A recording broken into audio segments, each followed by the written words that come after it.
I come this way before, travel through the open door. Circumstances navigated the path, and life happened all so fast. No, it got lonely. Sometimes you see, I know we couldn't make it. Even when I'm off beat, I still land on my feet, and nothing can shake me. Cause I know life took a hold of me. I never. This is where I am destined to be. I'm not ready to give up. No. I believe in the miracle of life. Life's a break for no rehearsal. Learn quickly, they'll come for your role. Games we play, can't take it personal. Cause the devil is a liar. I'm telling you the truth. It's all in what you do. Some things you gotta do. Fight for millions. Take a second, see the blessing in it. With much expected, much is given. When I made the living, now I'm giving back to children. Never let the power come first before your happiness. Yes, you can be the best if you go the distance. Mix a little sweat with your persistence. You know that the best things are never instant.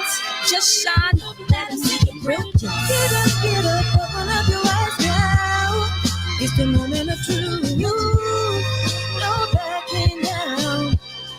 We're bringing it to life. Oh, for the children, it's a given. You gotta give it, be a blessing.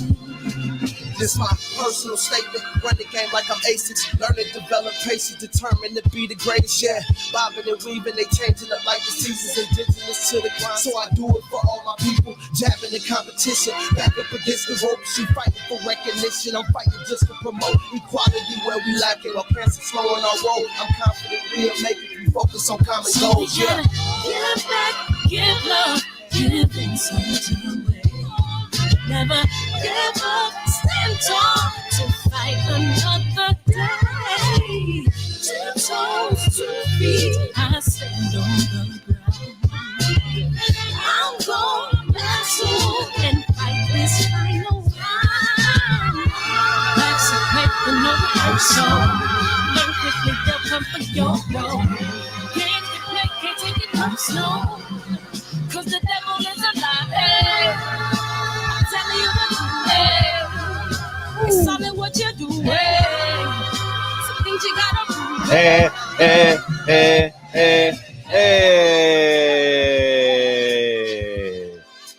Love is the word. Hey, DB. What up, JP, JQ? What's up, Big Lloyd? What's up, man? Woo. Who else in here? Big Lloyd, Mark Wunderlich, man, what it do? Boss, what up, Boss Red? KJ, what up? Money in the Ghetto, D-Lo, love is the word, KJ, D-Lo, what's up? Mike Weary, what's up? Freddie Bayless, oh, I got new names every day. What's up, K-Dub? What's up, Rob? Southern T Boxing. What's up, E1K, S. Dot? 72 and 10. That's the greatest team of all time, man. What's up, Retro? Hotep, what's up, man? Casper, what's up? What's up, Kevin Brower, man? What's up? I appreciate everybody coming in here. And so y'all know Andre Berto rescheduled for May 25th. So we can anticipate him May 25th coming in. So that'll be cool. So it's just us tonight, and tomorrow at 4 p.m. we have the author. We have Nipsey Hussle's biographer coming in at 4 p.m. Pacific Standard Time. So make sure you guys are here for that. 4 p.m. Pacific Standard Time. It should be fun. We'll rock out, and should be pretty dope. What's up, Harry E? What's up, DJ? Rent you up, yeah, definitely. Yeah, man. So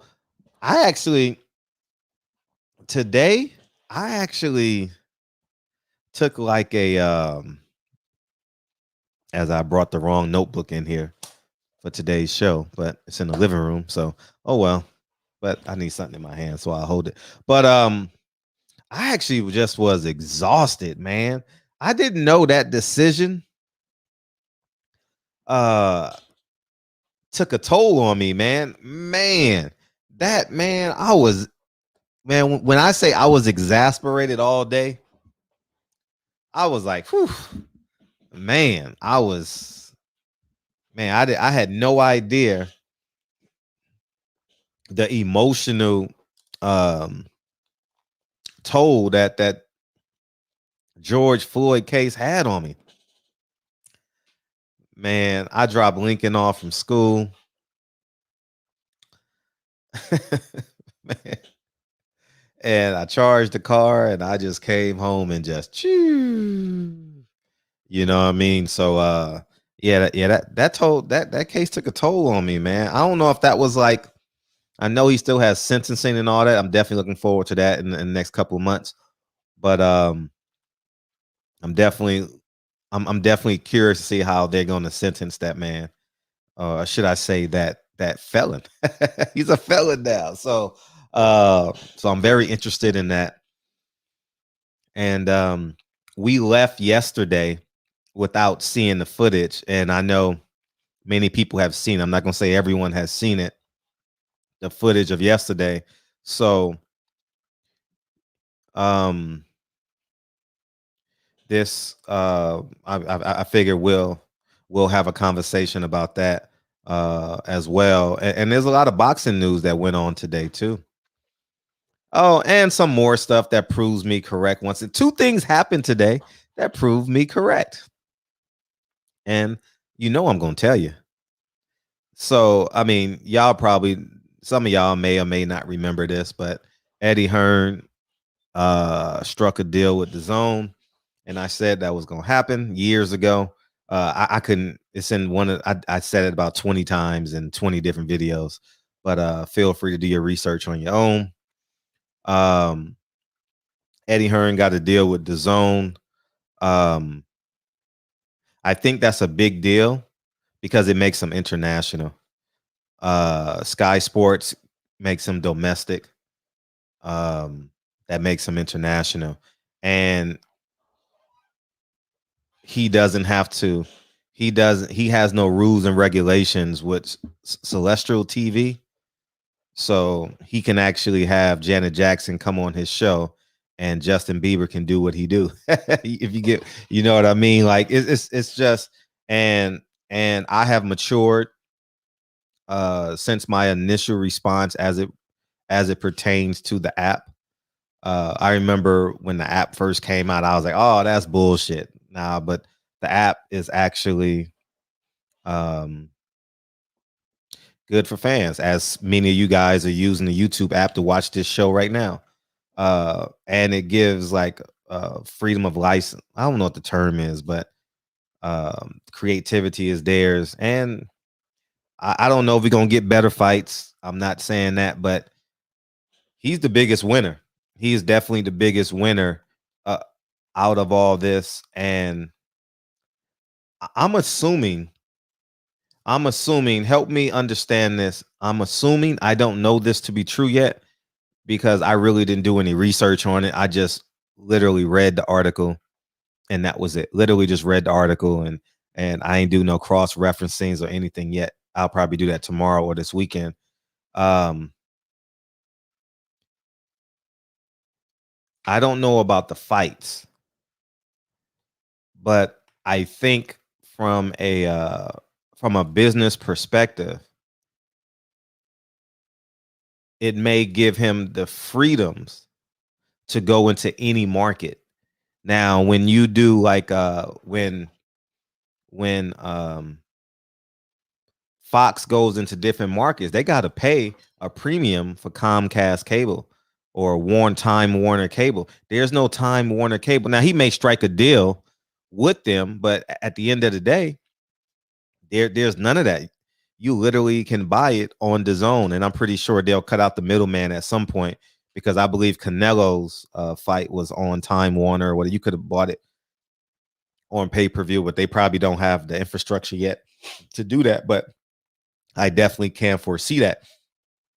and uh, how Anthony Joshua is not connected to that deal is pretty similar. I shouldn't. I'm not saying similar in terms of the deals and the logistics, but just from on a macro level, it looks pretty similar to what Al Heyman did with Floyd Mayweather. How he leveraged Anthony Joshua and now Canelo to get that DAZN deal, and the same thing. Uh, Al Heyman did with Floyd Mayweather, how he leveraged Floyd Mayweather to get to get that contract with Showtime and to get that contract with Fox. And so now we have this. So now I'm very interested to see what the zone do. Will the zone monopolize boxing? Because that the zone deal does not exclude Al Heyman from making a deal with the zone. You understand? So I'm very curious to see what the zone is going to do. Will, because it looks like on Fox. I mean, it's pretty obvious on Fox. Fox has put on some bullshit cards as it pertains to PBC. So I'm very interested to see how that dynamic works.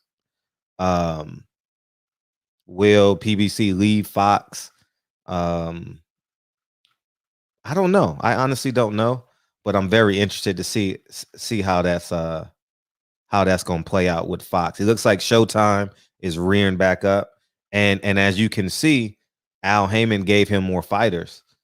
So that's pretty interesting. And he took the Charlos off pay-per-view and just put them on regular TV. So Showtime lost a few dollars on the Charlo pay-per-view, but now they're back on regular, and we'll see if they can get the ratings up. But I'm very interested I'm interested to see how this business dynamic is going to play out. And as you see these fighters start moving and you hear these promoters start talking, you'll be able to plug in the information. But at what's my perspective? I mean, I'm happy in a sense, you know what I mean? Like, I really want boxing because I've seen it when Al Heyman was in charge and Golden Boy didn't have shit. And that's when PBC was brand new and it was exciting. And they had all these electric fights going on. They had all these big events, and it was fantastic, right? You was always looking forward to the next PBC event. You was always looking forward to it, right? Or I'll speak for myself. I was always looking forward to it, and all the fighters showed up. So from a media perspective, it was like a dream come true, as opposed to like Golden Boy or ESPN. They didn't have the star appeal like a kind of like PBC. They didn't have it. You understand what I'm saying? So PBC was like the it guy, and now PBC is kind of in this awkward phase where it looks like networks unsure if they're going to invest the money.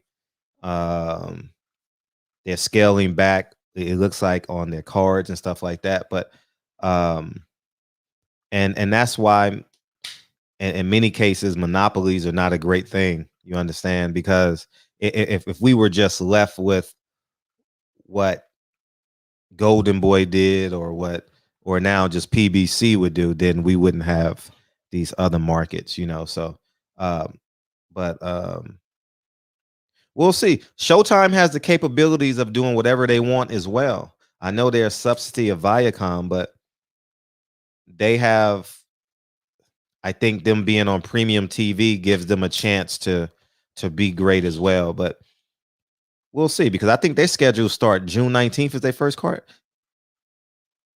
No, May 15th is their first card. So we'll see how they start plugging in and getting us re-excited about boxing. You understand? So it's gonna be interesting. I'm real excited to see because Al Heyman went. What was the name of that network Al Heyman went to? It didn't work out too well, but he tried to compete with Sky Sports. What was that? Or Al Heyman might go to Sky Sports now. You understand what I'm saying? He may go to Sky Sports and do some international fights over there. I don't know, but Sky Sports definitely probably wants to stay in the sport of boxing. I know it was profitable for Sky Sports because they do like 500 a million pay-per-view buys, with each fight, $29.99, $20 or something like that. It was Bounce TV over here, but he had like ITV, I9 TVs. It was something like that. You know what I mean? I did hear rumors of CBS, but in my opinion, if they go to CBS, I think Al Heyman has to give up power. I don't think you can have power and work with Viacom. I don't think that's possible. So I think that's why they stopped doing fights on CBS, because CBS is the most watched network in America. So we'll see though. We'll definitely see. We should learn a lot coming down the stretch. I don't know when they contract is up, but I believe they signed a 4-year deal. I don't know how long ago with Fox. So we'll figure that out. And then y'all want to talk about my DM exploded. I saw the picture of Mark Breland, Jamal Charlo, and Ronnie Shields. Oh yeah, Viacom owns Bellator. Oh, thank you. See that, and that reaffirms what I believe. Just me doing research was the Nick Cannon situation. Nick Cannon had to give up ownership for his show to be on Viacom. So they do own Bellator. So that's pretty much what would happen. You understand? But as I digress, y'all want to talk about that as well. Oh, feel free to call in. Feel free to call in, beam in, and let's rock and roll. And I'll say this. I thought Ronnie Shields and Mark Breland were great friends. And when Ronnie Shields came on the show, it was very apparent that they were great friends. So I really have no qualms with it. I mean, he's doing a solid. He's getting his friends back into boxing. You know what I mean? So that's their relationship. I think it's admirable. I'm gonna keep it a buck. I think it's admirable. I would throw my friend a bone. I tell you what happened to me Sunday. Y'all want to hear what happened to me Sunday, as it pertains to I don't think I even told DB this yet, but no, I haven't. I'm not sure if PPD told him or not. But anyway, Sunday I'm at Lamert Park. I'm not gonna mention names, and a famous guy comes up to me and says, "I want your show to be on my platform." And I was like, "Cool, cool. No, that's cool." And he says, "Call me this week." So I immediately sent a text to PPD, or the next day. I spoke to her the next day, and I said, "See if you can set it up and see what's going on with it." But I told her, I says, a deal can't be done if DB, myself, and you are not included in the deal. Like, I'm not going to help out another network if I can't bring the people who made us all great. And so we're stuck somewhere in the middle with that. DB, feel free to call PPD. She'll tell you about it. But it was major. It was a major white guy who has a radio show, and a black guy. I'm not gonna put a name on it yet, no, but I'll tell you guys if it doesn't work out. He's a real famous guy that has a radio show. White guy that has a famous show. White guy who has a famous talk show. So talk to PPD. I mean, I could have left y'all niggas. You know what I mean? So I said all that to say about loyalty. You know what I mean? Like, I'm not doing shit. You know what I mean? You build platforms at the top of mountains. You don't build. You don't stand at the peak of the mountain like, I did it, nigga. I did it. So, and so that's it. And two, y'all called me. What term did Reg call me? A coon. I'm a hater, and y'all jumped on me, right? Man, it's funny how History will always prove me right. History will always prove Frederick Hawthorne right. I said, Fred, you hating on Black Lives Matter. You need to shut up. You don't know shit. Reg called in. I think DB called in, and all y'all was getting on me in the chat. Well, another mother has spoken out. Oh, another mother have spoken out. We already had Mrs. Tamir Rice. I don't know if that's a respectful way to say it. But now another mother has come out. Breonna Taylor's mother has come out and said they're calls BL Black Lives Matter a fraud. And that's a quote from her. Man, I'm telling y'all keep on running. Y'all keep on running like Fred don't know what he talking about. Man, you follow the money, you know the truth. And I'm right again. So if I'm right, and Reggie Owens called me a coon, would that make Reggie Owens a coon? I'm just asking for a friend. I'm just saying. I'm just saying. I'm just saying. I'm just saying. I'm just saying. Fred hating on, but all he do is hate on black people. This is a predominantly black platform, so all we do is talk about the plus and minuses of black people. We don't. But anyways, as I digress, so I'm right again. But we'll just we'll keep the show going. And if Red decides to come in here tonight, I'll gladly pull it back up and let him see it for himself, because because he's going to say the schedule doesn't matter. Oh, so what are you going to say? Breonna Taylor's mom don't know what she's talking about. Anyhow, man, as I digress into y'all want to talk about I got about 5 or 6 DMs on this today as well. Y'all want to talk about the shooting in Columbus, Ohio.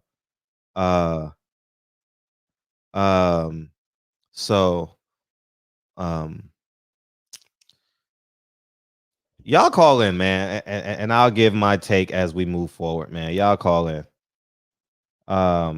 It was a tough conversation I had today. I was talking to Dre about it today. It was a real tough conversation to have, because this was a perfect time, because we jump in front of it because we're sensitive right now. I think black people as a whole are real sensitive to the topic of anything against black people. You understand? Anything. And I was disappointed in the climate of that. I was disappointed in the man, and I don't know who he was. Allegedly, it was her father. I don't know. I'm not getting into it, but I just wish the man had stepped in. And man, it's just tough, man. It's just tough. And I saw the what is that called? The freeze frame. The father, thank you. You're asking the cop. You're asking the cop to say, "Don't shoot her, but let her stab the other woman." So it's whew, man. Anyways, man, it's tough, man, and I feel for the mom, man. What's up, man? How you feel? I'm good. How you feel, man? Everything good? I'm good, bro. How you doing? I'm feeling good, man. What you got? All right, man. So I feel like, as far as the whole Columbus, Ohio situation, Uh-huh. I think Okay, good. I'm sorry. oh no, you good. No, you're think right.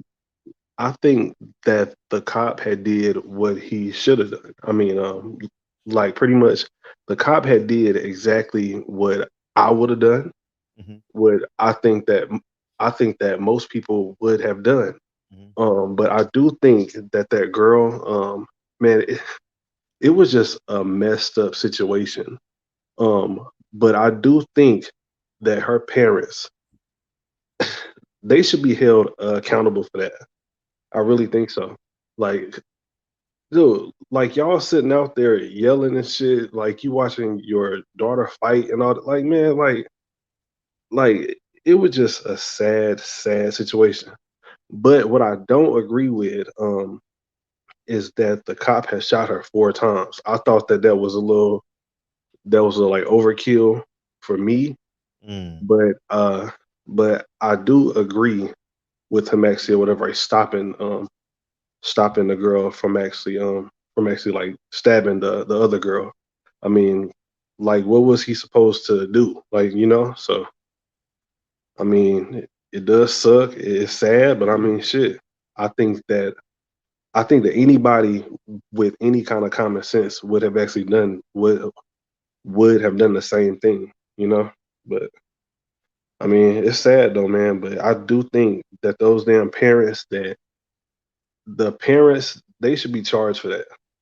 The parents. I really think so. Mm. It's sad and it's messed up, but I mean, shit, I it never is put. what it is. I didn't have that thought today. I, Yeah, mm. I mean, it's fucked up. Now, I know me personally, my daughter, she wouldn't have been out in no damn street fighting like that. She got a knife and shit. Y'all sitting there watching the shit, like, man, hell no, ain't no way in the hell, man. But anyways, though, that's my call though, Fred. Mm. Appreciate it.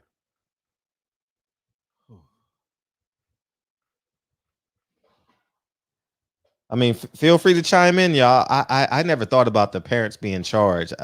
That's a bit gruesome. I mean, that's a bit gruesome in a situation like this. Let me open up the phone lines. I'm sorry. I wonder how the parents of the girl in the pink feel. I don't know who's the pink. Who's the pink? Is that the one that was potentially about to get stabbed? Yeah, because when I saw it, y'all know I'm very logical in my thinking, right? I try when I and sometimes it comes off the wrong way, sometimes it does, sometimes it doesn't. But you're asking a police officer to choose a life, right? Thank you. You're asking a police officer to choose a life. You're asking a police officer to choose the black girl in pink or the black girl holding the knife. You understand? Uh and really be honest with you, oh, I'm not justifying black murder, not by any means. I'm just having this conversation uh so it doesn't happen again. You understand that, and that's the only reason why I'm having this conversation. I don't want to make this about like guilt and all that, but I think it's an honest conversation to have. And I forgot what I was about to say. God damn. But it's just it's tough, man, when you're coming off of, and don't you know how deep this wound is?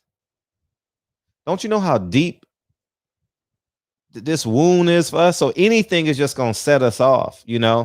And we don't need the facts, you know what I mean? We just need to hear that it's happened, because as you saw, social media erupted. 609. What's up, 609? What's up, 609? How you feel? Hey, what's up, friend? Yo, it's Shensi. Hey, what's up? Hey, yeah, I just wanted to speak my piece on this, to the situation in Ohio real quick. Yeah. I mean, like, my thing is, we have a lot of black people out here talking about we need to defund the police.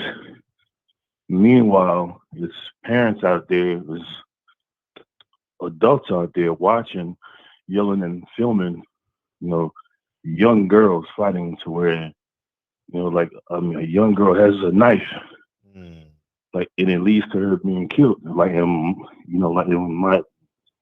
have an issue with the, like, black community a lot of times where, like, to this kind of stuff shouldn't even got to the part to where a cop had to come, like, and make a decision to have to even shoot a girl with adults outside watching, yelling, filming females fighting. Like, and I see this often, like, in our black community where kids out there fighting, like, and adults out there laughing and giggling, filming. like watching. So at this point, I mean, I'm just fed up with it all. Like I'm just really fed up with the like black community in general. Like we watch all this shit play out, and then I mean, then like soon as the like cops come and they do their thing, now we're all pointing at them. Like this shit is just getting tiring. Like, you know, like it starts in the home and it starts in the black community before it even becomes a police matter. I mean, so the black community has got to like start holding itself, I mean, accountable also, you know, for this shit playing out the way it does all the time, because we're not raising these kids, you know, we're not watching over the black community. But I think there's more. Yeah, no. I think there's more good to great black parents than not good to great black parents. You understand? Yeah. We're not living in an anarchist society. Yes. I think that because TV is about ratings, social media is about sensationalism and, you know, violence. True. And so those get like thrown into our face. Yeah, I do agree. But I do believe that there are more great black people, and I will put that percentage in the 90s, you know. But yeah, who the hell wants to see a father pick? What person watching TV wants to see a mother and father pick up their kid every day, cook dinner, you know, do homework, you know, give them baths? What else we do as parents? You know, that probably wouldn't do too well on the 6 o'clock news. You know what I'm saying? Yeah. You know what though? I mean, I will tell you this. I know like some of this stuff is anecdotal for me too, because you know, like in my area in like Jersey, it's like I see kids just out here running wild all the time, like in the hood areas and all that. Like so you know, I mean, I do know there are good parents out there, because I know a lot of great females, you know, that are great parents. You know, I mean, and I know, you know, like men. But at the same time, you know, I also see, you know, kids out there running around. It's like 10 o'clock at nighttime. Just, I mean, like kids just doing whatever out there too. So, yeah, but you know, I mean, the media does a great job, and and also paint things a certain way also. You know, but you know, because you know, we have to look at, you know, it's the same mindset to me when a cop, you know, kills somebody, you know, I mean, it's, you know, it's select individuals, but, you know, everybody doesn't make it seem like, you know, cops are out there hunting us too. You know, like, and I'm a guy that's been threatened by like police and, you know, and all that stuff too. But at the same time, I mean, I think like, you know, like when you have like somebody, you know, saying like, you know, cops are out there hunting us too, I think it paints stuff in a certain way. But it's like I said, though, I just feel that, you know, like a lot of the work, you know, I mean, has to be done before, you know, the police, you know, even come out here.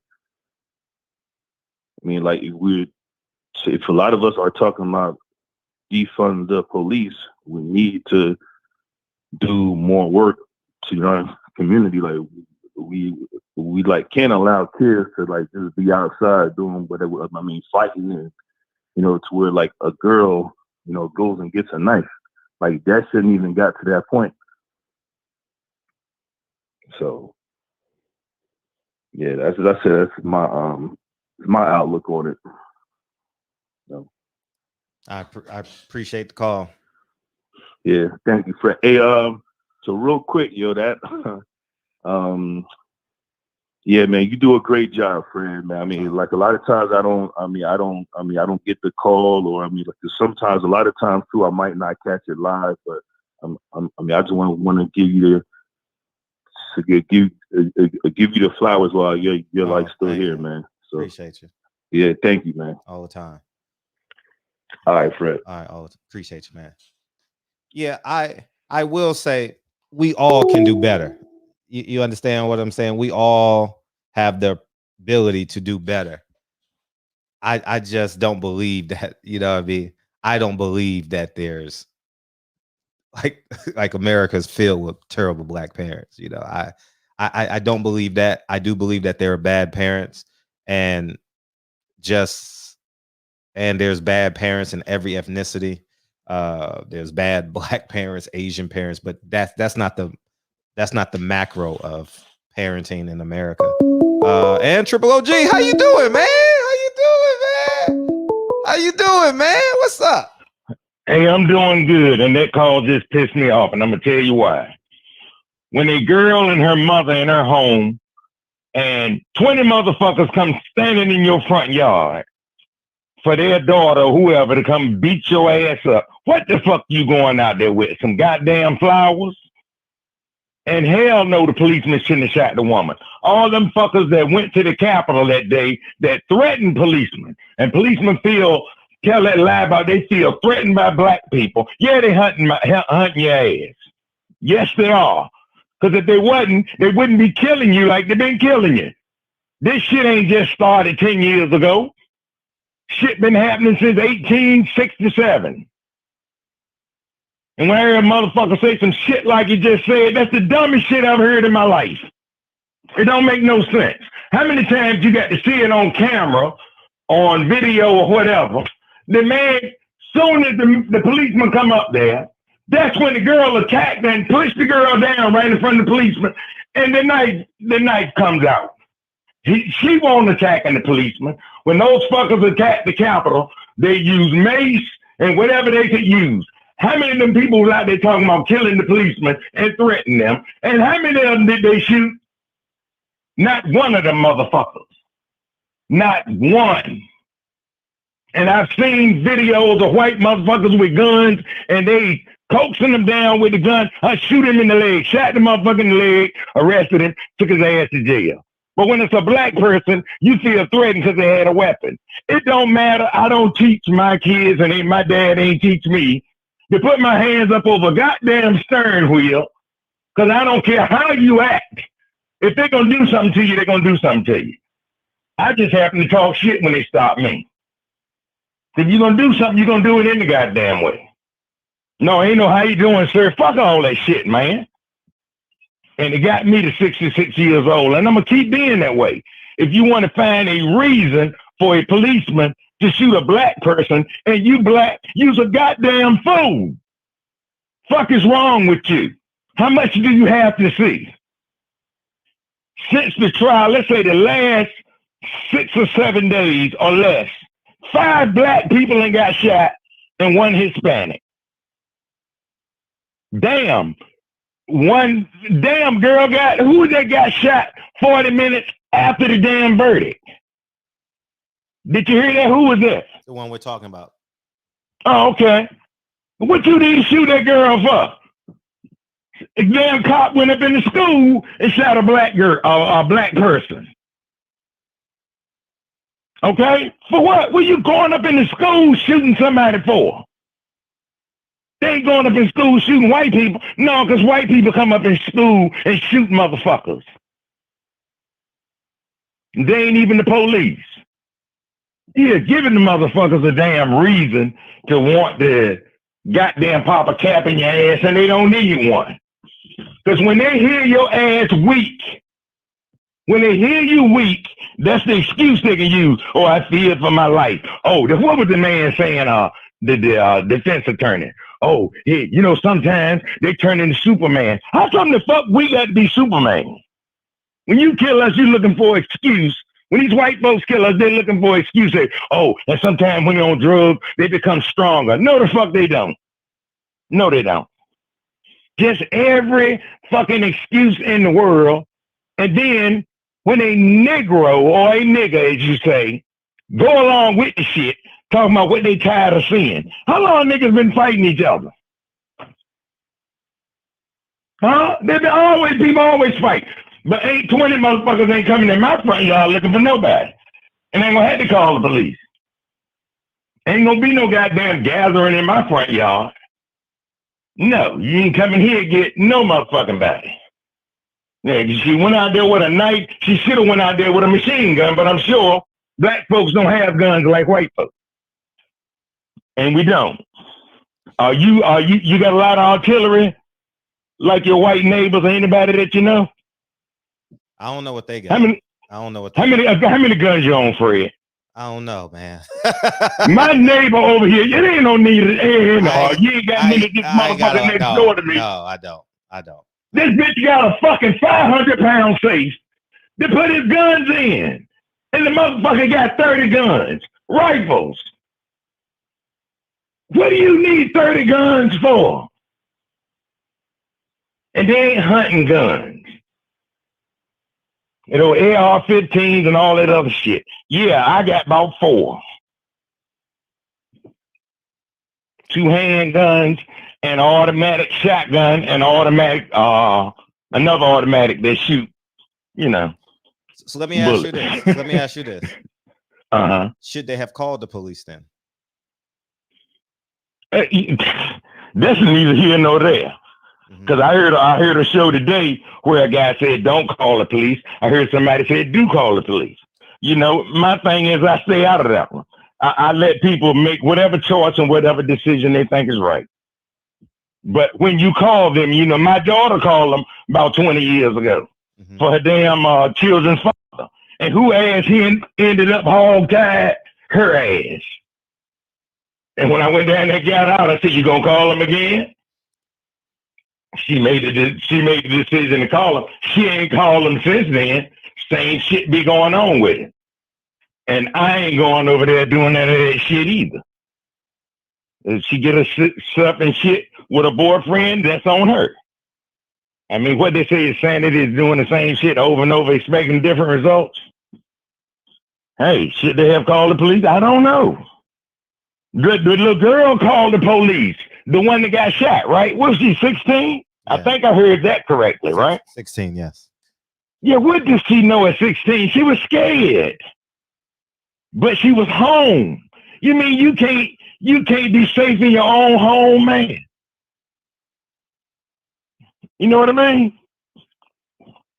Just kind of weird, but no, ain't want no reason. But he could have hit somebody. He could have shot the girl with the taser. He could have shot her with some mace. He could have scattered the crowd with one of them damn stink bombs or whatever they was using out there at the Capitol building. You saw what they was using on the white folks out there, didn't you? You saw all the smoke and all that shit, right? Smoke, gas, masks. Why didn't they just open up and shoot them white folks?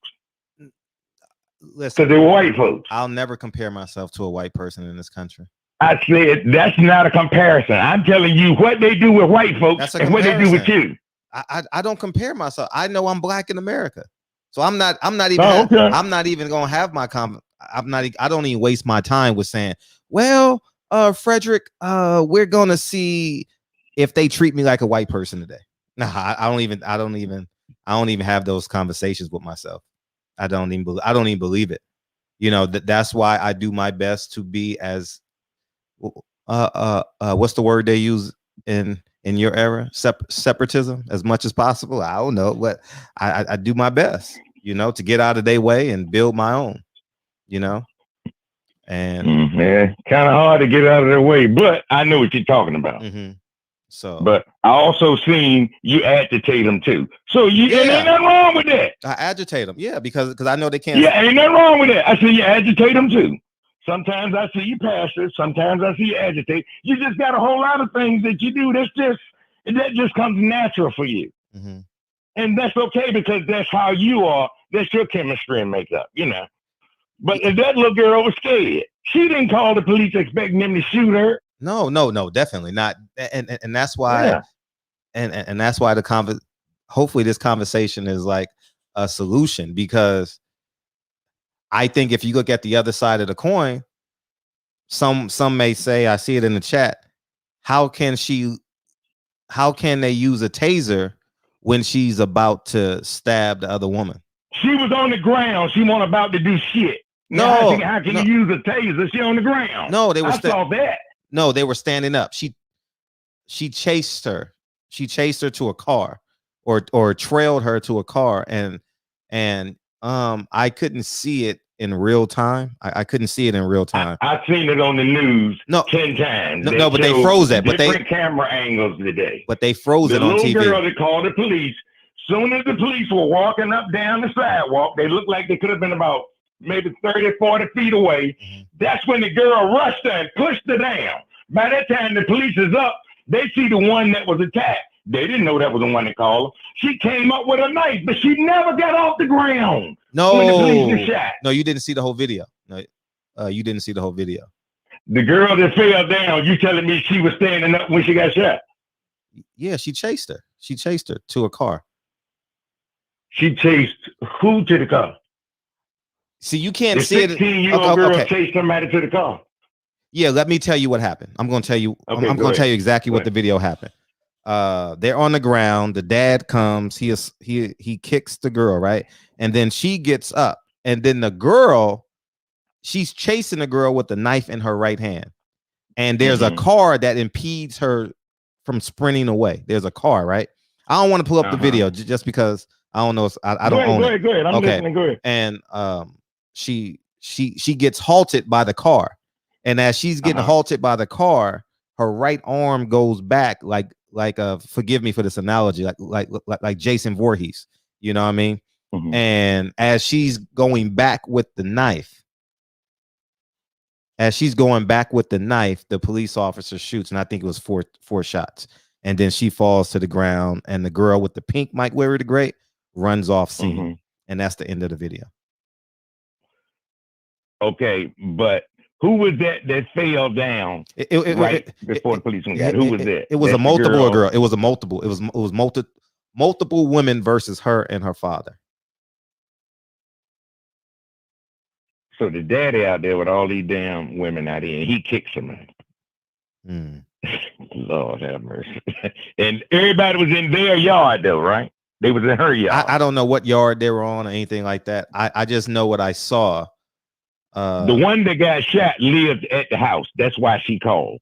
Yeah, one that was her house. I don't know if it was her house. I don't know where she called from. I'm not gonna spec because we use cell phones now. So maybe she's at the auntie's house or cousin's house. Maybe dad and mom don't live together. I don't know that.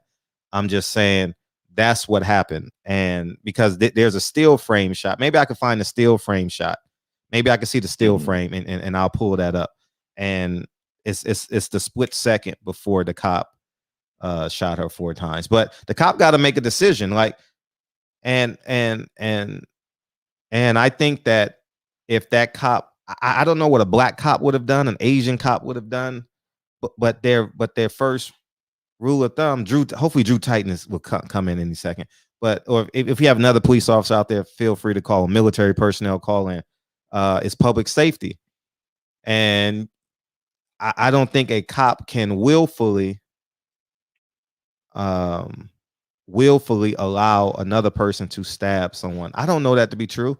I'm making that assumption that you can't willfully allow someone to hurt another person with Fred, I have seen video after video after video, and January the 6th confirmed it all.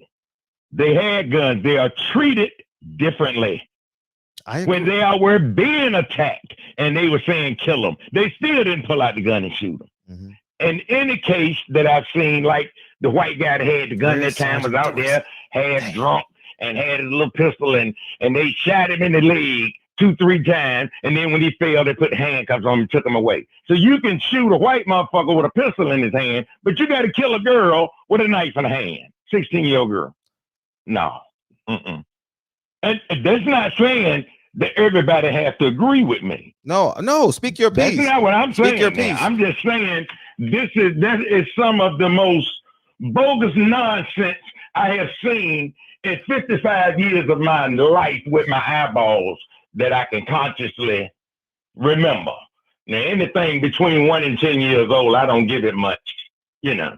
But anything from 10 on up that I can remember that I've seen, like jumping the ditch when white folks driving down the road at night and we know what they're going to do when they see us. We jump the ditch and go in the woods, and then they go down and we come back out. Okay? But however, this is their nature toward us, period. And when I say there, even the quiet ones. But the quiet ones are coming out now. Mm-hmm. Okay, the quiet ones are coming out now because black people can't stop racism. White people got to stop white people from being racist and practicing racism. They have to do it. We can't do it. We can't do it. I think we got to stop comparing our lives at the bottom with a knee on our neck. Okay, been having knee on our neck since they came over here. Since they've been over here, a knee on our neck.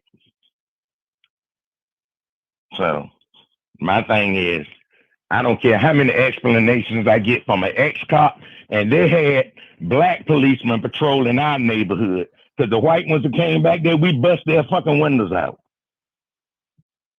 But the black cops knew our dads. Now, of course, that was, 50 years ago. It's a lot different now. I had to admit that it's a lot different now. They got a Batman utility belt on with a whole lot of shit on it.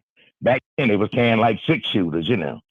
When they're empty, they take the thing out and put a whole 6-shooter back in. Mm-hmm. Now they got Glocks and all that shit. So they're armed to the teeth and they're militarized. Who are they militarized for? I'm saying all you're saying is true as it pertains to the police as an establishment. I have no disagreement with you, but I think us as black people got to stop comparing lifestyles between black and white people. I think I'm going to compare how they don't shoot white people. We know that they shoot black people till I fucking die. No, that's not.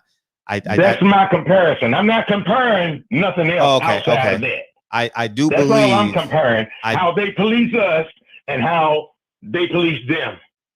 It's totally different. I do believe that we're seen as these big gargantuan mammals to them. You know, I do believe that. I 100% believe that. And I think we look like big gargantuan mammals to them. I mean, they don't think we're human. I mean, so what I'm saying, you really don't think they think we human, but back during some periods of indentured servitude and slavery, they would put their white baby on that titty, and they think we animals or whatever. But they where did bestiality come from? No, I wasn't. No, wait a minute. You said they looking at the animals. No, I said mammals. I said mammals. Like mammals. What the fuck is a mammal? You and I are mammals. You and I are mammals. I think you and I are mammals too. So the point I was making is, I ain't no damn mammal. No. Okay, I'm a human. Okay, you're a human. Okay, they don't see us. They don't. Now, you know who got animal DNA in them, right? I'm not. They write the study themselves. They have animal DNA, and usually dark people or brown people have human DNA. What is the difference? I'm like, what? Now this is shit I researched and read. Why am I considered a human? And he has animal DNA. They write that themselves. Hell, they the ones to be on the damn Geico commercial playing the caveman and Fred Flintstone and shit. They know who they are. They're okay with themselves. I don't care about. We don't know who we are. So yeah, I will compare myself to them. But you just made a great point. But you just made a point. You just made a point. We don't know who we are. And right, exactly. And I don't know if that's true or not. I'm just saying that we have to identify the enemy. When I drive through a Crip neighborhood, when I drive through a Blood hood, I identify the neighborhood. I know where I'm at. The only time I pay for a meter parking, really for real, is if I'm going to a government building. Outside of that, Fred does what he do, but I identify where I am at. And I think that us as a community needs to identify who the enemy is. If the enemy is the police, right? Many of us have stories of being mistreated by the police. I have one. You may have one. Patricia Shelton, Deacon 305, Brandon may have one. So I think it's important that we identify the enemy and act accordingly. But it ain't just the police. But that's what we're talking about tonight. Institution. No, I agree. That's what we're talking about. But you said You said if we're gonna look at the police as our enemy, my thing is the whole institution is our enemy. If we have been oppressed and put behind, and you know all the shit we done went through to try to get this and that, and then the white guy said right after court when they interviewed him, he said, "I'm out here as a white man." He tired of it himself. He said, "I know I've had special privileges all my life." And then the black guy asked him the question. He said, "What do you plan to do about it?" He said, "I just Google what can a white person do to help Black Lives Matter." I said, "God damn." I said, "You know what? I'll take whatever I can get from that ass. If he gonna get out there and try to change and tell some of his people to change, who he may be raising kids who may be a policeman in the future, okay? And he can tell his son, don't act like that." Because I can't think of what state it was. It might have been that state.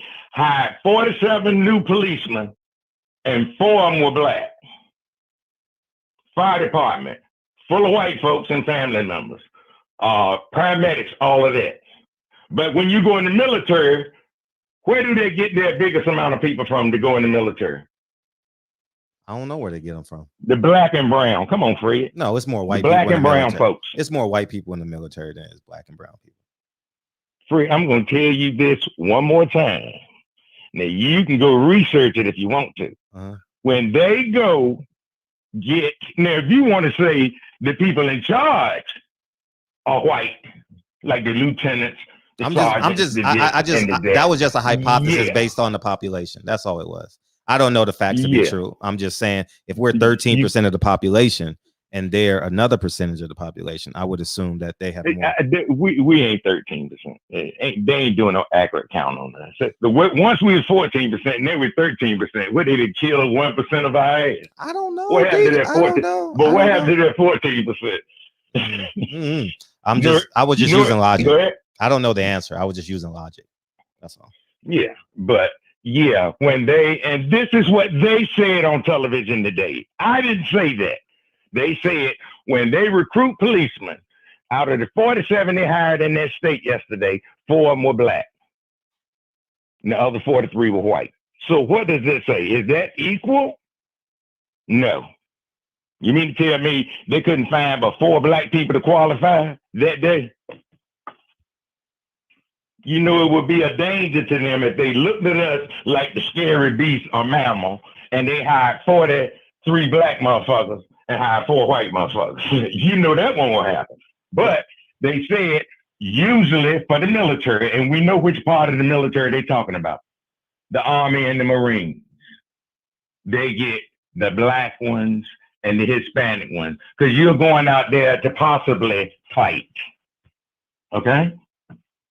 And lose your life. You lose your life in the Army quicker going into another country than you would being a policeman. And then they come home and some of them make some of the best policemen.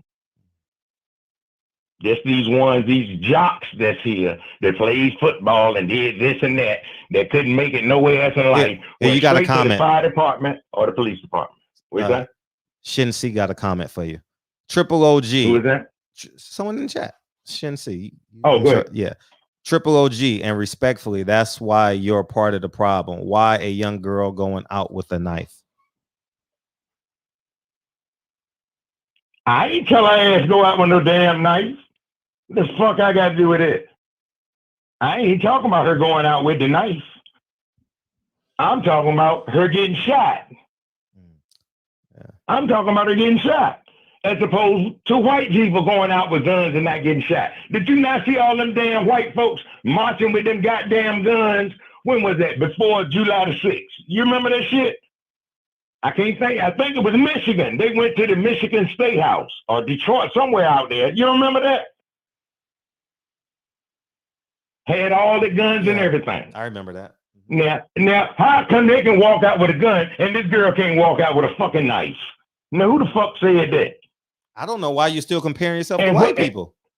I'm seriously, I'm like, because I see them every motherfucking day. No, I don't give. Why would I not compare myself to them? Who gives a fuck about saying them? A community. Where is our community? How many communities do we actually have that they ain't blew up? How many do we have? Come on now, I'm waiting. Most of us in them cities are renting them buildings from them Jewish people. Huh? If you're in the projects, are you renting that shit or is it yours? But we say that's our community. No, a community that's there is paying rent. They don't own this shit. And yes, we've been miseducated in everything. Hell, they done made songs about it. They wrote books about it. Wasn't the Carter G. Woodson, the miseducation of the Negro? And the girl sung a song about it. I can't think of her name. The miseducation. What's the girl name? Made one album. That fucker was smoking too. Lauryn Hill. Lauryn Hill. You remember that? Oh, very much so. Oh, okay. So if you think I'm here comparing, that's what I'm going to do.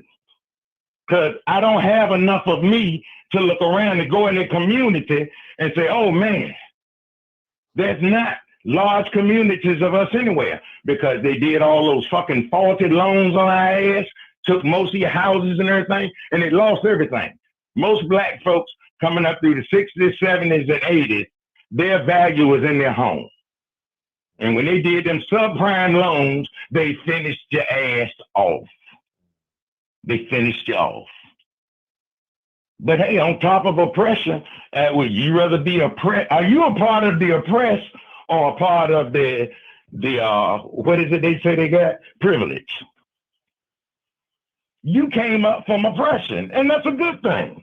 I don't know if I came up, huh? No, I don't know if a black man can, or a black person in America can say they are part of the privilege. Yeah. I don't think that's possible, because you have offsprings. Okay, you live in a big mansion, but your auntie doesn't, your niece doesn't, your nephew doesn't, and guess what? You're gonna feel that pain just as deep. You know, if they happen to succumb to police brutality. So I don't consider myself like a part of the elite. No, not at all. Oh no, I don't feel like I'm part of the elite. Regardless of how I live, I don't feel like I'm part of the elite. Yeah, Malcolm X said, you put a knife in me 9 inches, you pull it out 6. You know what I mean? You put out 6. Yeah. So not by a long shot. But all my aunties live all right. I actually have one of the smaller houses.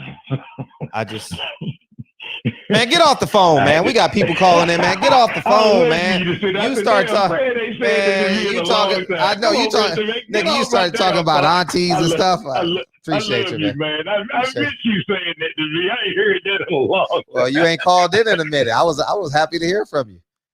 Oh, well, you know I'm up here listening. I know, but you ain't called in. So, but anyway. Oh yeah. I'll give y'all back the 27 minutes he took up. Don't worry about it. Okay, man. Love you. All right, peace, man. Mike Weary the Great says, we can't ask racists to stop being racist. We got to police our own community before the cops even called. No, he didn't have to shoot her like that. I agree. He shouldn't. No, I don't. See, that's why. See, I'm not an expert on this. I don't know how you get the knife from the girl. So I'm not the expert on that. I'm not a police officer or military personnel. So are there other strategies that could have been used? You got to tell me. You know, so that's a fact. And studies have proven that retired military are the best police because they are used to high pressure situations. I would assume so. And they're older. So they'll be at least 18. You do 4 years, 22. Or if you do add on, you do 8 more years. I don't know what the numbers are, but that would be true, right? So there are plenty of time for him to control the situation before he resorted to lethal force. Watch again.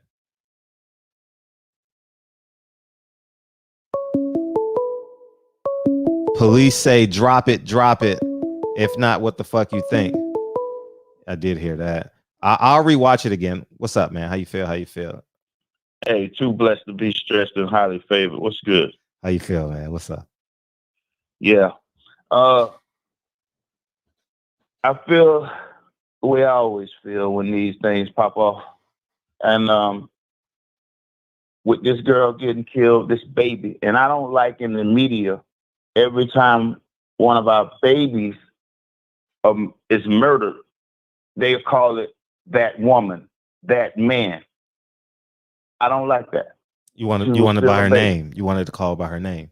By her name. I respect that. Don't call her no woman. I respect that. Yep. You know what I mean? And what I don't like is the fact that the law as it is currently structured, it favors what the cop did to her. If the cop feels imminent danger to himself or a citizen, he has the right to use deadly force. Now, that said, there's two Americas, one for white and one for black. Or should I say one for everybody else? Definitely one for black. Mm-hmm. Now, every time it comes to black folk, because they practice deadly force should be the last resort. And if there's imminent danger, it doesn't have to be necessarily the end result. But when it comes to white folks, it's always everything but deadly force. When it comes to black folks, deadly force is the first result. Yes, he could have tased that baby, because if he would have tased her, she'd have dropped to the ground like everybody else did when they get hit with a stun gun. Because when he reached for his gun, he could have used that same energy to reach for the taser. The same energy. And I have no doubt about it. But that's not their mindset when they see one of us. Their mindset is always deadly force. Until the mindset is changed. See, because to tell the truth, even if they change the policies, if the mindset ain't changed, it's going to be hard to change the behavior. I agree with that, D. You know what I'm saying? So it's going to take somebody on a high level to bring in with the training a different mindset to teach them mentally how to police. Put that with the physical training, mental training. Because these folks are not, the police are not mental health providers. So when they come on the scene and somebody's acting outrage and out of control, by them not knowing how to deal with a mental health situation, and is a black person, they go into deadly force. They want no real confrontation. For one, they feel they can't beat you. I agree with you. They see us as superheroes. Superhumans. We're too big, we're too strong, we run too fast, we jump too high, we fight too good. They don't want the problems. So they rather go to deadly force when it comes. They feel even this about our girls, that the black skin period is dangerous. So it don't matter if it's a girl. Because the mind has been programmed ever since they was kids. Even when they was in school, they were scared of you, black man, black girl, black woman. See, we grew up with them. Now we grown, but they remember us when we was kids. I agree. And some of them can't wait in school. They finish their 12th grade so they can get on the force to pay some niggas back. Because then they can use deadly force, justify, and still get paid. They get to take a leave, a vacation, and still get paid while the process is working, and they still collecting checks. And if they're fired, they can go to the next county, the next city, and get rehired. Until these practices are shut down. They got to stop these practices. All these things have to be restructured. But first, they got to deal with somebody to deal with the mental aspect of policing. Because it's going to be hard for us, family. It's going to be hard for us because we got folks. Let me tell you something. I can tell y'all something, man. Listen, I had a cop come to me with me and my homies. It was early in the morning. I had just came out the crib, and I'm seeing the police out there. I can see them from my front door, but when I walk out, they standing out there. He talking to my homies. As soon as I come up, hit my hand to God. He called me by my whole government name. I'd never seen this cop before. Evidently, they had just hired him. But he know my whole damn name. You never arrested me. You never interacted with me. You called me by first and last name. Hey man, I heard about you. And he put his hand on his gun and unbuckled it. Pull your gun. Let's see who's the fastest. I said, what are you talking about, bro? Let's see who's the fastest. I said, man, I don't know what you're talking about, but if you pull your gun on me, you won't have to use it today. And we got into a little words, but then he smiled and walked off. Now, I don't know what happened, but he got moved to a different district. Months later, I hear about he got shot in the leg, and they had to cut his pants legs off. And when they cut his pants legs off, he had a tattoo of a black man hanging from a noose. They fired him.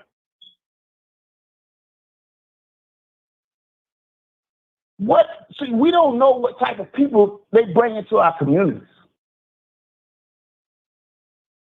I was almost choked out to death. Police chasing me, by 9 or 10 of them. I had just smoked 2 joints. I'm winded. I say, fuck it. I can't go no more. I lean outside the building. I'm tired. I'm huffing. I'm puffing. The officer finally catch up. I say, man, listen, let me get my breath.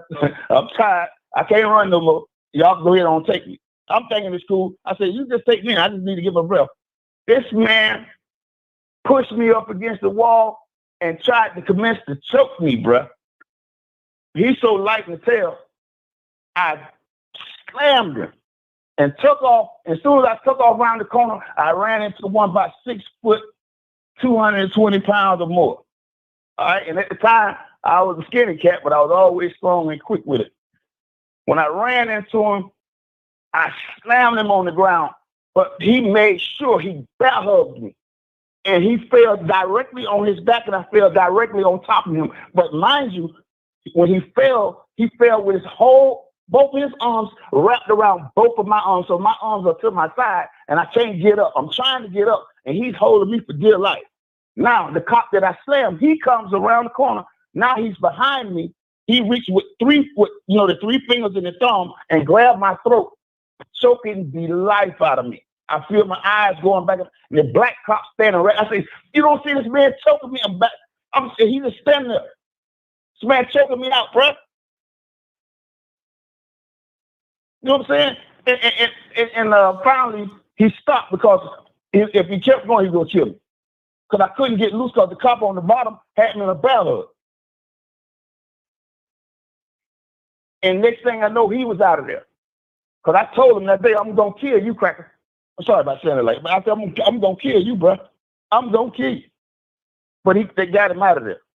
I don't know if it was causing me or whatever, but I didn't see him no more.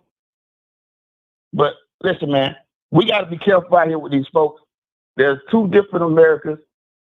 They're being governed in different ways, and we have to be careful. And like the brothers were saying on Reggie's show tonight, because it was a fire show we had over there.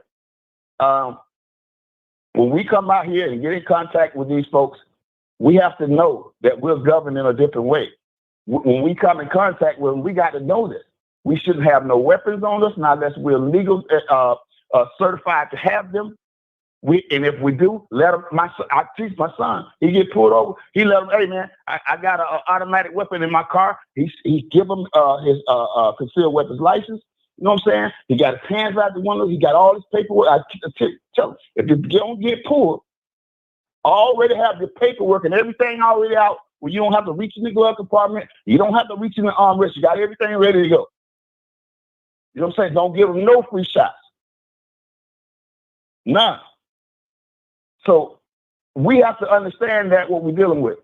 And like the brother said, well, I don't, that's not my saying, but the brother made a point. He felt like he faults the father, and the father should have been there to take the knife out of the child's hands and all this stuff. I get all that, I just don't know if this officer had to use deadly force in that instance, because if you can reach for the gun, you can definitely reach for that taser. And if that taser knocks down grown men, that child would have hit the ground, knife in hand. And guess what? He would have saved 2 lives. If he would have used the taser, he would have saved 2 lives. And he could have took her to jail. And once they find out that she was dealing with mental issues, that she is an artistic child, they could have then called in counselors and got this child some help. You could have saved 2 lives. You could have been a hero, Mr. Officer. You could have been a hero. You didn't have to be in this climate and do what you did. And now you are the villain because you did not do something humane. Right, Deke. Appreciate you, man. All right, man. Appreciate it. Love y'all, man. Y'all know I'm long-winded with it, bro. All right, man. Let's get along. This line getting along in the beam in. All right, we got Brandon, Aon Jack, and Jones Jr. Okay, I'm gonna close the phone lines for a sec so it don't ring while you guys are on.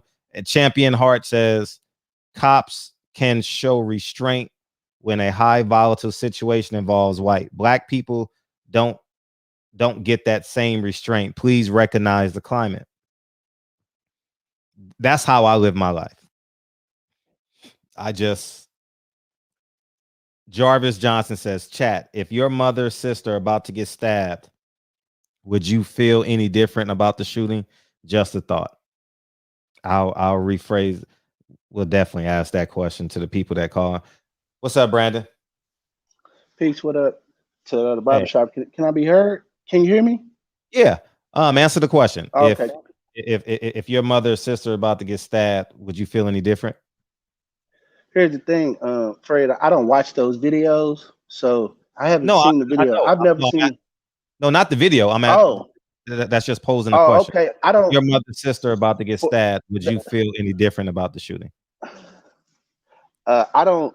I think that that I would have to look at the video. I don't know enough about the situation to say. No, I'm just saying. I wouldn't. If someone was I don't think a police officer. I wouldn't be happy either way with a police officer shooting anybody and killing nobody on the scene. I don't agree with that. So I don't agree with race soldiers intervening in black people's affairs anyway, personally. So, I mean, if Jarvis is asking that question in general, then how would anybody feel if their mother or sister was about to get stabbed? When you're talking about shooting, when this is what I think. When you talk about a shooting, they have things called justifiable and non-justifiable homicide, and those are based shootings. Those are based on white people's laws in the perception of the situation. So basically, it's white. I'm white and I say so, and I'm right because I'm white and I say so.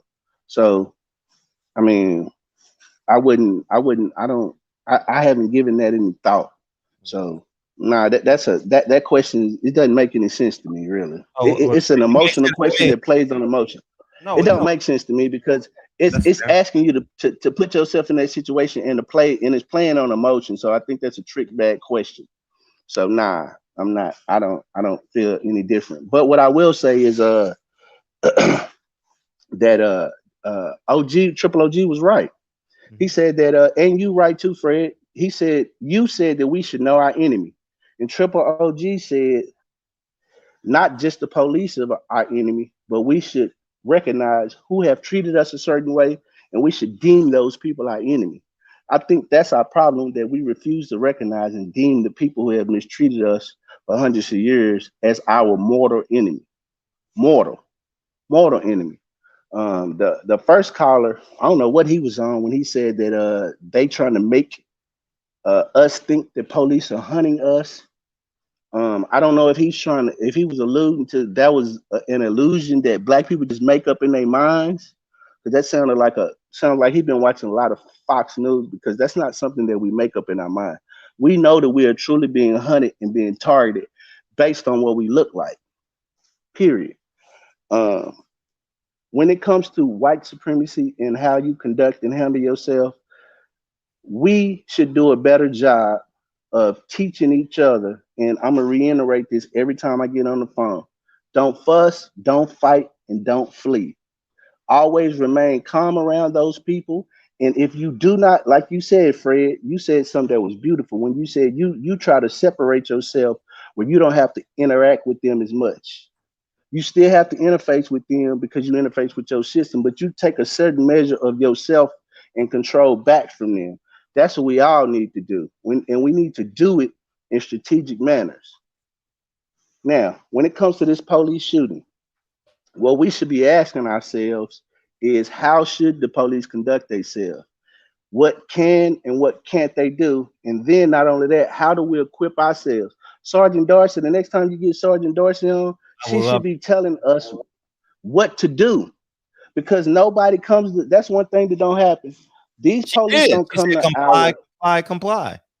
no. I agree. But what I'm saying is like a real life situation where she has a class where you walking up to a person where she can stand up and show you, okay, physically, when the police, you can simulate when they walk up to your car, this is what you should do. This is where your hands should be. And this is what a police, and then she can give us the perspective from the police officer, what they looking at That's a when great. they walk up to the car. That if she did that, and if more police officers would do that, then I think it would give us a certain measure of at least Actually, how we should that's a conduct great ourselves. idea to be on every police station's website, maybe. Like this is Yes, what sir. this is what the police station, this is what the police officer looks for, and this is what we expect from a hmm I don't know I don't know what you call, you don't want to call him a suspect, but I don't know what you call us, If a you been civilian. detained, A you're a civilian. suspect. A If you been civilian. detained, you're a suspect. You suspected of something. You Sure. suspected of That's speeding. fair. So you could call it a suspect. But so those are the things I think will help us. Now, will it eliminate these things? Nah, because we are in a war. But what it will do, it will heighten awareness around Black people. It will heighten our awareness, and it will show us, like Fred. I'm telling you, when I talk to my son, I'm always reiterating this, and it pisses him off, but I always reiterate it. What do you do when I'm not around and the police want to talk to you? What do you tell them? It's a drill that we have. And I don't give a damn if he thinks or if he recognizes now that, oh, daddy, the police is not our friend. No, sir, they're not our friend. Did say that. They're here to do, they are here to do what it is they're here to do, which is their job. And you can see what their job has been when it comes to Black people. I don't need to villainize those people. They do a good job of themselves. I just teach my son the truth, and I want him to recognize what he's looking at. That's all. And I think we all should do that for each other. But blaming the Black community for how we treat it, and we should be better parents.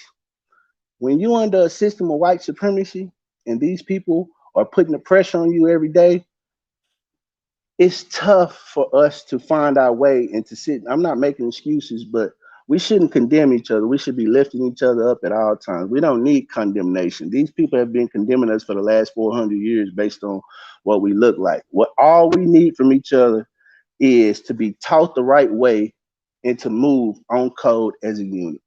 Other than that, all the other BS is just us turning away and ripping away at each other. But outside of that, shout out to the shot, Big DB, Soldier, hold it down, always. Fred, beautiful platform, keep it going, and we're gonna always support. Appreciate Peace to the you. chat. Thank Shout out to the third. Yes, sir. Appreciate you, Brandon. Shin C, got you next, Aon. Too many suburban suburban outrage couch militant. That's I've never seen them 4 words put together like that. Too many suburban outrage couch militants, and not even people putting in actual work to prevent the situations that allow for police to be involved. And I think that's important. That's important. I'm getting on my motherfucking this summer. I'm getting in the motherfucking. I'm moving at Lamborghini speed. You know what I mean? Like, man, I'm really gonna be 10 toes in my community because I think it's just so important. What's up, Aon? How you feel, man? You're muted. Can you hear me? Now we good. Okay. Hey, I'm gonna turn off my camera because I want people to see my logo, but I wanted you to see me so you know who's coming onto your show. Yeah, for sure. Okay. But what I want to say is that, you know, I'm prior military. Oh, I great. served in the Army. Oh, super. I'm a veteran. That's the reason why I'm able to travel and be here where I am now. And one thing I want to say is that in that situation with that officer, and he's rolling up on a situation like that, there are several things that you can do before you need to pull your firearm, Right. right? For example, let's say at that moment in time, right before he shoots that girl dead, Mm. and she's about to go in and stab that girl, he could have personally put himself at risk.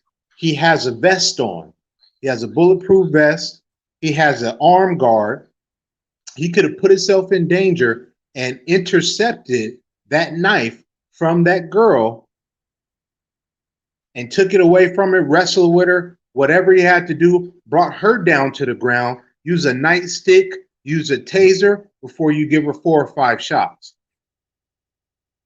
These officers are really not trained and they really cannot fight, bro. That's why they always go for the pistol first, because they really can't do it. They should not be protectors of anything, first off. That's number one. They do not have the training in which to know how to use their own bodies and put themselves at risk, which is what they're paid to do in order to stop a problem. A police officer has backup. He has teammates with him at all times to be able to assist him in whatever dangers that he may encounter. So what I want to say is that there's no way that that man has to go ahead and shoot that woman dead. There's no reason for it. You could have ran over there, pulled that girl off the other woman, tackled her to the ground first off, and then you have a fight with her. And now your life is at risk. Maybe you'll get stabbed, but that's what you get paid to do. Just like when I joined the Army, hell, when I joined the Army, I was so young, I had no idea that I could be maimed, killed, or anything. But you know, the first time that I got to my duty station, which was Fort Hood, I walked into the main office of the first cab and they put me on guard duty. And one of the first people that I met on guard duty was another veteran, another soldier who was burned from head to toe from an IED. I mean, melted. His wife was carrying him in a wheelchair. He was burned from head to toe. And on that day, I realized, oh shit, that can happen to me here. And if these police officers, they say they protect the citizens of this country, but they don't do it. They go to lethal force because their own lives are not at risk. They don't put themselves at risk in the way that they could. There's been several stories of soldiers jumping on grenades, jumping in front of AK-47s to save their battle buddies. How come a police officer can't do the same thing? The only reason is because they don't see us as being on the same team. We're separate from them, thus they're able to kill us. We need to have an understanding of that. And that is the truth. No matter what, it hurts me so much to know that I sacrificed my life for this country. I put my youth at risk. I put my mama into a deep depression for the rest of her life because I joined the Army and served my nation. And I know that as soon as I step foot in the United States, if I say even the wrong word, I could get blasted on the street by a cop who ain't never even went to go fight for this country as a black man. But that's the understanding that we must keep. And we have to be real with ourselves and real with our children. Fred, you got kids and I got kids. And our kids are blazing. But you know what? At the end of the day, some white man is still going to call him a nigger. We have to start dealing with the reality of the situation. They will kill us and they don't care nothing about what happens afterwards, bro. and we're gonna have to start moving that way. And it's unfortunate, but it's inevitable. If you are a man and you're in that situation, you need to be a man and put yourself at risk. If they got a knife, you better go get you some training to go deal with people with knives. Cops have nightsticks. A knife stick can deflect a knife with no problem if you have the training. But if you're really not training, what can you do? Same way with the female officer who said she grabbed for her taser and instead shot the guy one time with her sidearm. There's no excuse for that. When I was in the Army, they were training us to be able to reload and counter any errors or jams that we were having with our weapons with blindfolds on and in the dark under high duress. I can feel with my hand the texture of my weapon and know exactly what it is without even having to look at it. My eyes could be completely disabled and I can still put that weapon into functioning order because I was trained it.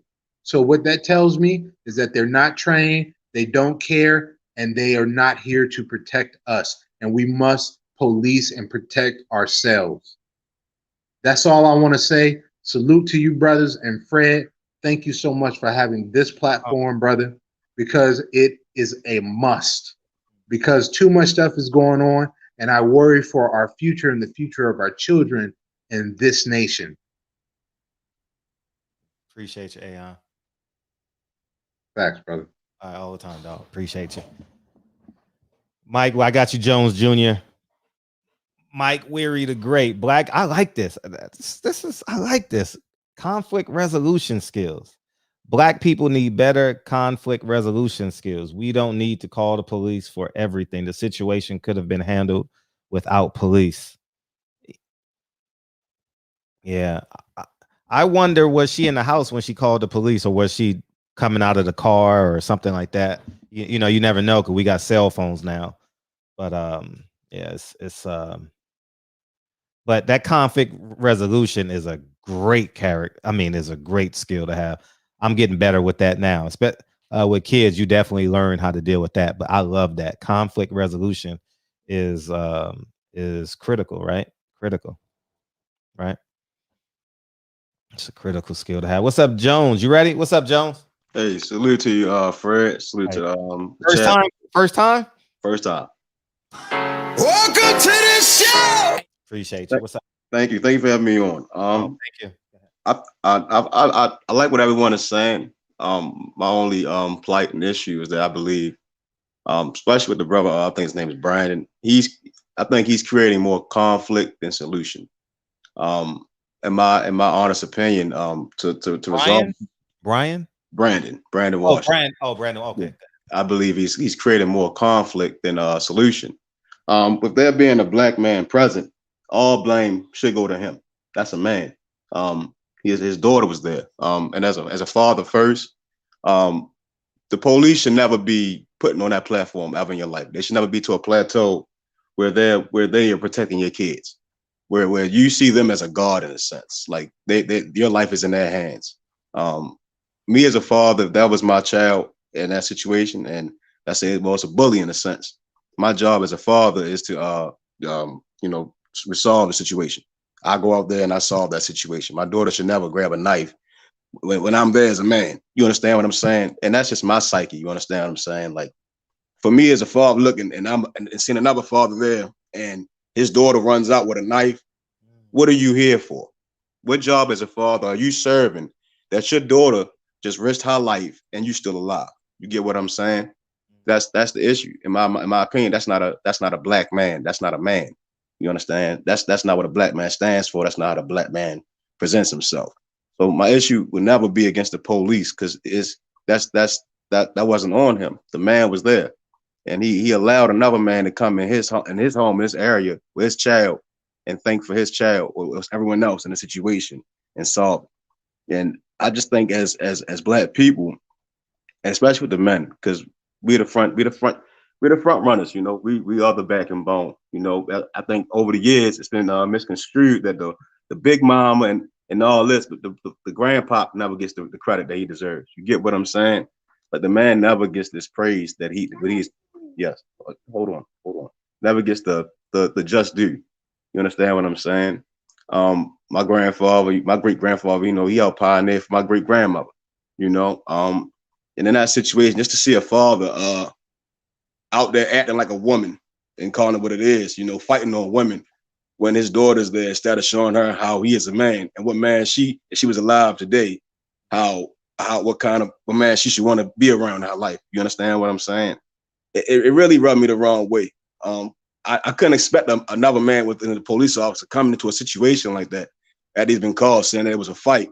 And then the person that called, you know, they turned it to a deadly situation. And that's how I looked at it. I think the brother Aeon Jack, he said it best. We gotta protect ourselves, self-police ourselves. Especially with my kids, you know, and I know with me growing up, you know, my father never let a situation get out of hand. Like if I was ever getting jumped, you know, I had to fight every last one of them. I always felt safe with my father being there. I just couldn't understand with a daughter there and her father there that she felt that unsafe, that she had to take those measures in her own hand. You understand what I'm saying? That he couldn't resolve the situation. And that's what I think as further going on as a solution, these us as black men, we need to take the karate classes, the boxing classes, get our gun licenses, learn how to as Mike Reed's saying, resolve these situations. Why as men are we expecting police to cease and control women? These are women. No disrespect to women, but these are women. We men. Why as men are we looking at no offense to the white people, well, a white cop to come in there and solve our issues? It's hilarious to me. In our reality, it's a slave mentality. Like it's a subconscious slave mentality that a man comes in there in your area, in your space. You're supposed to be the alpha male. You the man. You there to protect your kids. You know, but we see on the news, it's another woman talking. He was supposed to solve that situation. That's all it was. That's the only solution. Him as the black man. Like you represented us really bad in that situation. And that's the reality. I'm not bashing, I'm just bringing accountability. I just really want to bring accountability to what a black man really stands for. We protect our women, you know. But black women are very intelligent. And I think that's where a lot of that the angst within women comes from, that when they see a situation like that with a black man, him kicking a woman when she's down, and him not resolving that situation as a man should. And that's all I have to say. Appreciate you, man. Thank you. Oh man, and it's thank you for the call. That a lot of logic in that, and that call actually held me accountable. You know what I mean? Like I love being held accountable. You know what I mean? Like, and that's the conversation I had with Dre. I told Dre, I said the father was there, and I just think, man, I don't, man, I don't know what the setting looked like. I don't know if they were blocking the house but she made the call, so she had time. They had time to do something. But damn, yeah. That was my biggest gripe of this whole situation. The father is the key situation in this. And that's exactly what the conversation I had today. The father is the key player in this whole situation. I don't know if they came out the house, came out of a car. I have no idea, but it's just an awful situation, because when you're quiet and you hear these stories and then it hits you that it was a child and a parent lost a child, it kind of like, you know what I mean? It almost takes takes the air out of you for a second or two, you know? And the fact that this mother lost her child, man, it's whew, it's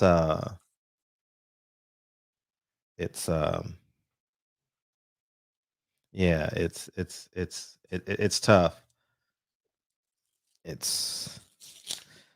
But that was my synopsis.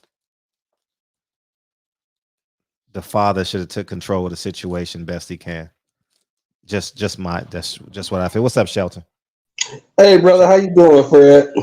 Yeah, man. I'm all right, man. I only got one question, man. There were adults there. You mean all these adults that were there were afraid of this 15-year-old? They couldn't control the situation. That's my question. Father out there kicking another child in the head. Come on, man. We got to do better than that. We got to do better. That's all I want to say. Appreciate you. Shout out to the last caller. He was spitting facts. Appreciate you, Shelton. We got H Money, then we got TT. She joining the party, huh? Appreciate you. What's up, H? H, you ready? What's good, Fred? Yeah, I was born ready. Born ready. Damn right, I'm ready. You know what I'm saying? It's fight week. You know what I'm saying? Charles Lolo Harris. Lolo the coldest. Yeah, let's go. Lolo the coldest. Only 17 years old. The LeBron James of boxing. Undefeated. 4 wins. 3 knockouts. The #1 prospect in boxing. Only 17. This Saturday. I mean, Fred, Lolo is the truth. Lolo, he's going for the knockout. He only 17% from San Bernardino, California, representing. Everybody stand up. This is something amazing. At only 17, name another fighter that doing it like that. Name another one. Okay, yeah, because he beat up on Tank in front of Floyd Mayweather. In front of Floyd. He beat up on your favorite fighter, Tank Davis, at 16 years old. Lolo the coldest. You know what I'm saying? Tell a friend. You know what I mean? This shit is amazing. Fred, it's something special. I'm telling you. Man, hey, listen. I just got off the phone with his dad. I told him, Lolo gonna fuck him up. This Saturday, Lolo gonna beat his ass. He gonna beat his ass. I'm telling you. You know what I mean? This is amazing. Hey, Fred, I appreciate you, man. That's all I had to say, man. Thank you, Fred. 100, man. 100. Appreciate you. We got TT coming in. You just saw. Let me get the callers in now.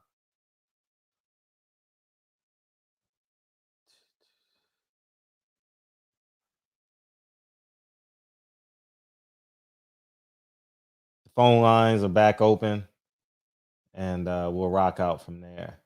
Damn, it's 10:43. Man, this show was good, man. We've been here an hour. We've been here 103 minutes, man. Sometimes you get checked in before you speak. It's the accountability factor. I'm actually glad he called in because that reminds me of my responsibilities. You know what I mean? That definitely reminds me of my role and being. I see you, TT, and me being the alpha and omega of those type of situations. You understand what I'm saying? So there we go. What's up? Okay, I was actually hoping that H Money would be on the show simply because he was piercing my ear. Oh, okay. What's up? No, I just want to sit back and just listen for a second, actually. Oh, you don't have nothing to say? No, I do, but I just want to hear. Oh, you live somebody now? Else might have. No, can I sit back and just listen first? Okay, for sure. I'll put you Thank back you. up. All right. Oh, she listening to the show on this. Okay, I got you. All right, cool. The phone lines are open, so feel free to call in and let me know when you want to come back in. You got to put your camera back on so I can see you, TT, when you want to beam in. All right, because I only can see your picture. So I know what you look like, so you feel free to put your camera off, and we'll go from there. All right, 412. And this is what it feels like. What's up, man? Hey, what's going on, Fred? How you feel, man? I'm feeling good, man. I'm pissed. Listen, man. Yes. Everything the last couple callers ago said was right about the fathers having to step up, but we don't know the whole situation. Now, I saw the bits and pieces because I get tired of looking at that shit so much.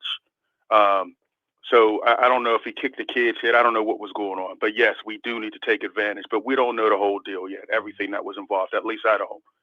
My thing is this. We have to hold these people accountable. There were other cops on the scene for this guy just to come out firing like that. You know what I mean? Whatever.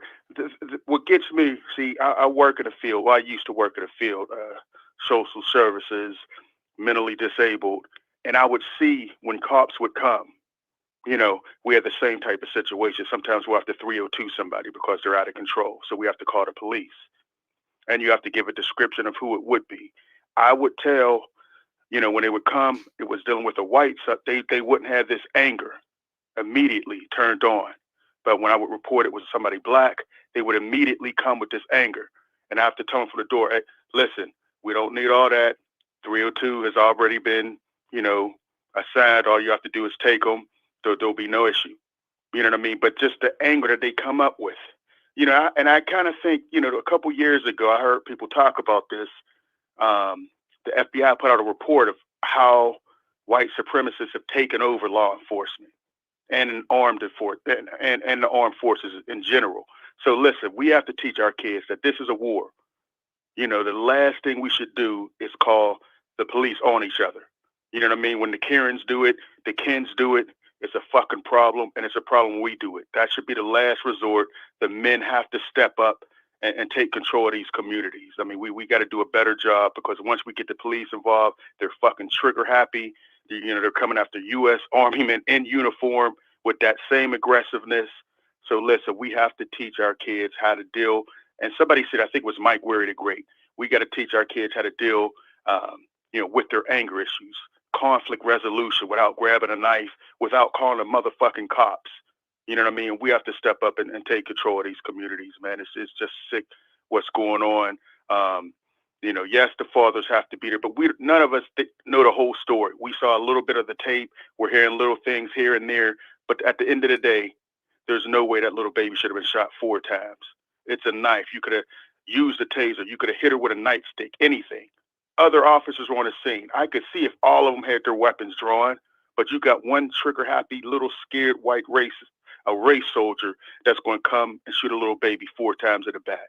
That's unacceptable, and we have to start punishing these cops because it's not getting done in the judicial system. And, you know, not only do we have to police our own community, but when they come in and do this bullshit, we have to have a way of punishing them. The courts don't do it. We have to have another way of punishing these people the way we would do anybody else if they came after our family. I think that's the only way it's going to change. You know, so, and it could have been a retaliation. Watch, I'm telling you right now, we're going to see more of this bullshit because these white race soldiers are upset about George Floyd, this guy, getting convicted, but we don't know what he's going to be sentenced. The judge is going to go easy. He'll get 12 years or less and probably be out in 7. But listen, that's my call, Fred. I appreciate you. This is a great conversation. I'm enjoying it. But let's get back in these communities and fathers step up. Let's take control of these situations so we don't have to have a damn race soldier coming in and doing things that we could have handled. It's a couple girls with a knife. Somebody's trying to jump. We need somebody to step up and nip that shit in the butt right from the door, Fred. But I appreciate you, man. Thank you for giving us this platform, man. Keep building, keep grinding. We appreciate you, bro. Appreciate you, dog. Peace. All right, TT's ready. Yeah. What's up, TT? All you. Okay, no, I was hoping that he would still be on the line. Can you hear me? Yeah, no, he hung up. Okay. But he was saying something that I just wanted to address as well. I mean, are we saying the girl was in the right of doing something and the officer was wrong? Are So we you saying saying that? the Because officer, the officer was wrong? is that what you're saying? No, I'm not. I'm asking you. Well, what is the consensus, I guess, in this circle right here? Who's listening? Who are listening? I would say it's pretty cut down the middle, if I can tell by the chat. Okay, simply because I feel like, you know, yeah, possibly I could look at it from the standpoint of maybe he could have just like tackled her or something, like wielded her with a knife or what have you. But at the same time, how quickly I watched the video happen in real life, in real moment, not the slowed down version, which I saw as well, but just the normal time frame of how it happened. I saw her just jump up from the ground and just run up with the knife wielding. And Mike Wary earlier posted a comment saying, like, if that was your sister or your mother, something to that effect, I guess, how would you feel? Now, if it was me, my mom, my sister, or my brother, or any part of my family or my friend that I care about, or anybody I care about, yeah, shoot them dead, period. That is how I feel. But at the same time, like whether it's one shot versus four shots, I don't know. To be honest, I don't know how that kind of functionality in somebody's brain goes. One versus four. Pop, pop, pop, pop. It really went so super quickly. So, what is really the disagreement? Like, is some part of the consensus like what he should not have shot her at all? To me, looking at that video, because it was not clear, I cannot tell that was a 16-year-old at all. Could you guys have? Did you, Fred? I never looked at it from that perspective, but you're making a lot of sense though. Like you're I making. avoided it yesterday because it happened yesterday. I avoided it. Today I watched it, and I watched the slower version too. I mean, what happened absolutely happened. And if that was my mom or my sister, I swear to God, I mean, if I could have jumped in and killed that person, I certainly would have, and me go to jail. Absolutely, I would have taken that heat. Period. Simply because that looked like she was trying to stab somebody. As much as a part of me feels, uh, could he have just tackled her, but just how quickly it went? I don't know if that's possible, if that was possible. But I also understand, like, there's they look at black people as like they just go for the full force before they think about something else, like the easy route, like just let's diffuse. I get that part too. But in that moment, he saved that lady's life, that girl's life. I don't know how old she is, but that guy, that cop, saved that girl's life. So I really wonder, is that really a fight within the black community right here now about whether he did wrong or right? I really honestly truly wonder.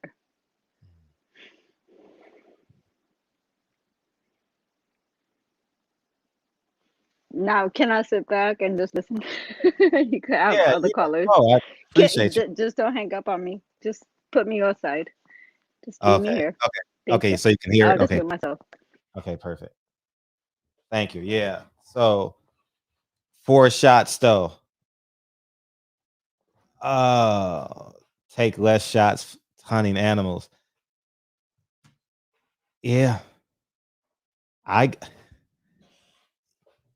Yeah, it's another problem is there's no more Officer Mike or Officer Nigel in the hood anymore. Good point, DJ. Cops have also let the community relations go away as well. I agree. Let me get one more call, Deke, then I'll get you. Because I think we had some more people, first time callers. I'll let you come back on, Deke, for sure. But yeah, that's a great point, man. I don't know the information that was given to the dispatcher, right? And it's a good point. I wish we had a police officer in here tonight. Because I want to know how you de-escalate someone with a knife. I actually want to learn that. So now I know, because I don't know how what's the logistics in holding a policeman accountable in that situation? What's up? What's up, Fred? How you feel, man? Man, I'm good. I'm good. My boy 3-0, man. They baseball team rolling. He pitching? No. He playing second base. Okay. Joe Morgan. Right. But yeah, I mean, I'm gonna call him. I'm gonna just touch base on it. The whole situation was ass. The father was in the wrong. He should have controlled the environment that was brought to his household or his doorstep. You know what I'm saying? He shouldn't have let his daughter outside the house. There's some girls was there to jump her. And I mean, the cop was in the wrong because I don't think he was there to preserve life. Because good point. Good point. The girl in good point. Too. He was not there to preserve life. I agree. Well said. He could have shot the girl in the pink just as well. So no, I don't think he could have shot the girl in the pink. Why would he shoot the girl in the pink? Well, because when he shot. I get what you're saying. Oh, yeah. I thought you mean like, okay. I thought you mean like kill both of them. I get what you're saying. No, I get you. No, you're right. You're right. You're right. He was not there to preserve life. And go ahead, man. You're making great points. Go ahead. No, I mean, I ain't finna be long-winded about it. I just think the whole situation is fucked up. A 15-year-old girl lost her life being too emotional, and But the father should have controlled what came to his doorstep. Whatever y'all can't jump my daughter or whatever. And that being said, that's it. I mean, I'm gonna go ahead and tap out, but salute to the chat, salute to everybody. I'm out. Appreciate you. Yeah, man, that's a good point. The police officer was not there to preserve life. I get that from that video. I get that from that video. He was not there to be like, okay, no. What's up, D? I'll be real quick. The young lady, incidentally, she got me my blood boiling. Maybe because I heard her perspective about her personal views earlier on Reggie's show, and you coincide that with what she said here. It's like even more her perspective came out when it comes to African Americans here in this country. She states how she's from Ethiopia, and she really don't identify with certain situations with affect Black women here, but she do identify with being Black in America. Black is Black, she say, and that's cool. But when you come in and you almost recklessly with your tongue say, your tongue was just as reckless as that cop coming up there with a reckless abandonment for life and just blast this girl. I'm gonna say it again, with the same energy that he used to pull that gun, he could have pulled that taser. The brother just said it beautifully just then. He was not there to preserve life. I said it. Listen, these folks have an agenda. They remember us from school. Put that with the way they hear their parents speak about us in their home.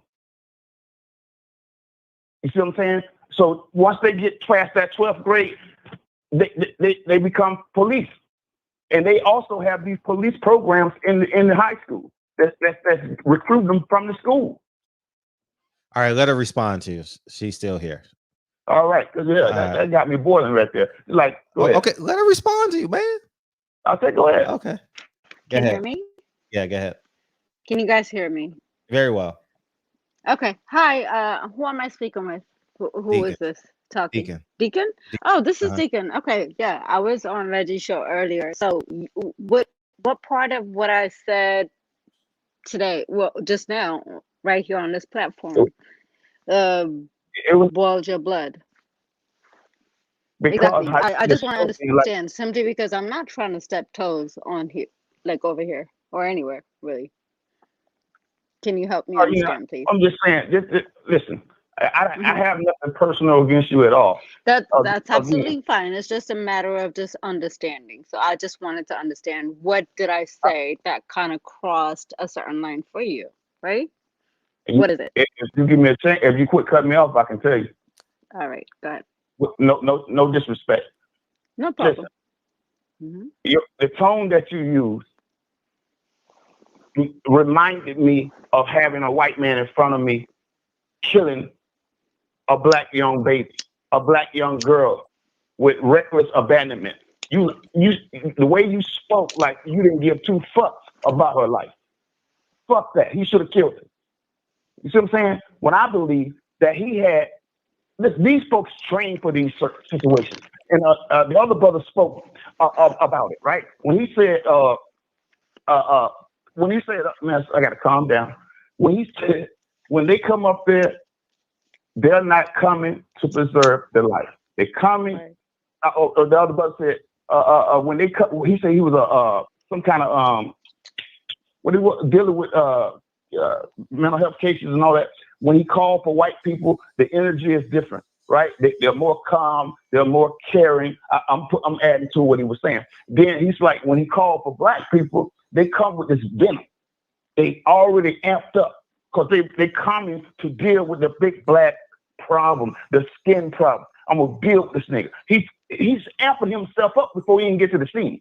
So when he gets out, his adrenaline is so high.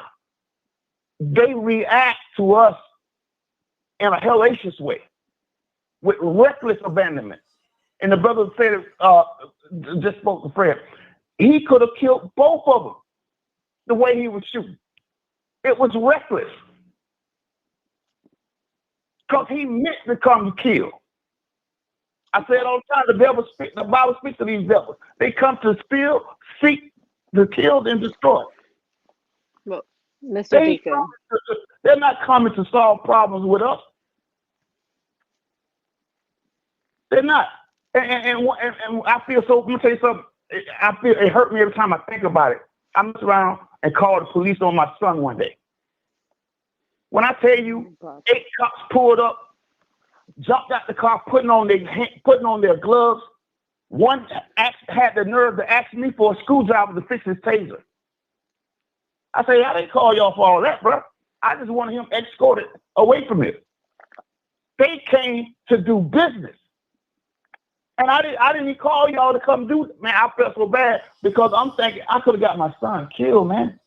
I live that shit every day. It fucks with me. I thank God nothing happened to my child. My child don't have no criminal record, none of that. And here it is. I would never do that again. Mr. Deacon? Yes. You have not pointed to one thing that I said that actually was against what the black supportive of that or against it, really. You said. What is it that made your blood boil? Like, you need to tell me that. Because that was. You said, if it would have been you, you would have killed him. Sir? If it would have been you, your family member, I'm going to quote. Right, It was the question. Okay, listen what I'm saying. I said, well, Mike Wary the Great posed that question. Oh, it was Jarvis. It was actually Jarvis. I'm sorry, Jarvis Johnson, is it then? Yeah, not Mike Ware. I'm sorry. Fair. My apologies. Somebody posted that comment saying, with the question mark behind it, if it was your sister / mother, what would you do, or something along those lines? I absolutely would want you to shoot them. Period. Done. Yes, I said that, and I mean it. Period. If my head was on the line before I got stabbed, yes, I want somebody to take that person out. I would rather it not be a kill. Absolutely not, because I'm not about that life. But if it had to be that, absolutely, yeah. Okay. So did I? Is that what is offending you? Is that what offended you? No. If you allow me, like, I'm not even thinking if it's a white officer or a black officer. I don't give a shit who the hell it is who stopped it. If you would listen, you would hear where I'm coming from. Okay.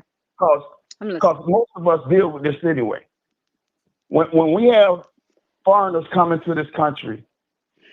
See, I mean, what if I never told you I was a foreigner though? Like you're using that to a certain extent. You need to drop that. Imagine I'm just a black person. Leave it alone that I'm a foreigner. How about that? I'm just black. How about that? How about if you would have did that on Reggie's show? I heard 15 times under 1 minute. I'm from Ethiopia. I'm Ethiopian. Simply because we were talking about that type of stuff where I needed to interject that. Please, please listen to me. Yes, Please listen to me. Okay. I'm listening to what you said on Reggie's show, and it amplified here on this show. And it further proves to me how you feel about blacks in America. Oh, I didn't say anything negative. That's how I took it. You feel no different than the white folks feel about blacks in America. You don't give two fucks about niggas in America. And you said that. Listen, you said what black women go through here in America. Personally, those things do not affect you. But the only difference is you're black. I'm one of you because I'm black. But I don't go through mentally those. I don't take in those issues, right? Then you come here and you were like, the cop did what he's supposed to do. What y'all saying the cop was wrong? Do you think the cop was wrong? Hell yeah, I thought he was wrong. To your point, I think he was wrong. I thought that he could have, if he had enough energy to pull that gun, he could have used that same energy to pull his taser. He could have preserved 2 lives. He could have saved 2 lives.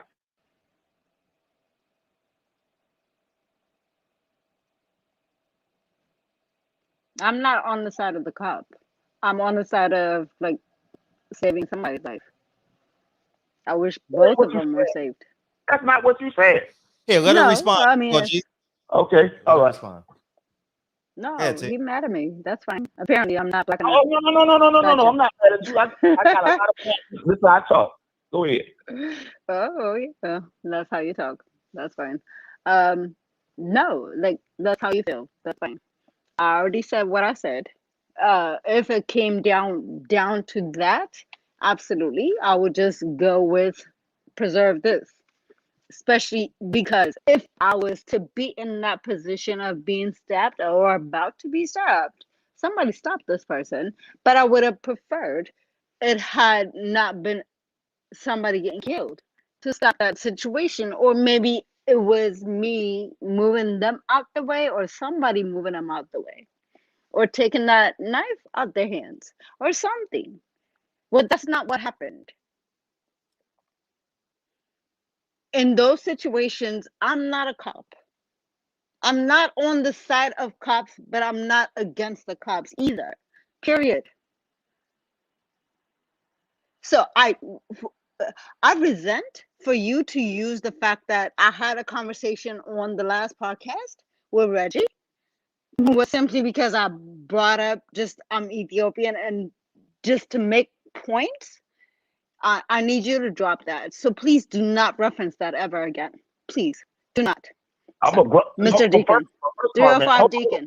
Please do not. No. Hold on. Hey, let her respond. Deacon, let her respond. Deacon, let her go. I will let you talk. She let you talk for 5 minutes. I don't want you to be mad simply because I'm actually smiling as I'm speaking. Like, I just don't want this to be like, it ain't no angry shit. Come on, stop it. Come on now. We're all adults. Chill out. Calm down. Oh, all right? Oh, hell no.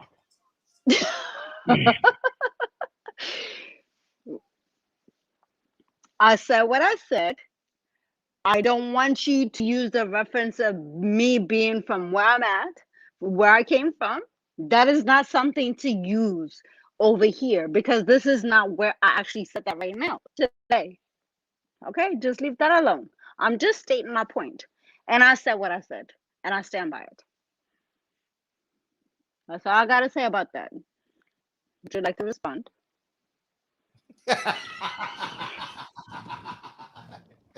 Oh, go ahead. Okay. Go ahead, D. Now, first thing, I'm a grown ass man. Don't tell me how to speak. You can ask me to be respectful. You can ask me to be respectful to you, which I am. And if I'm being disrespectful, I know how to apologize. But don't try to demean me. You feel what I'm saying? Talk to me how you want to be talked to. Well, I spoke to you very respectfully, didn't I?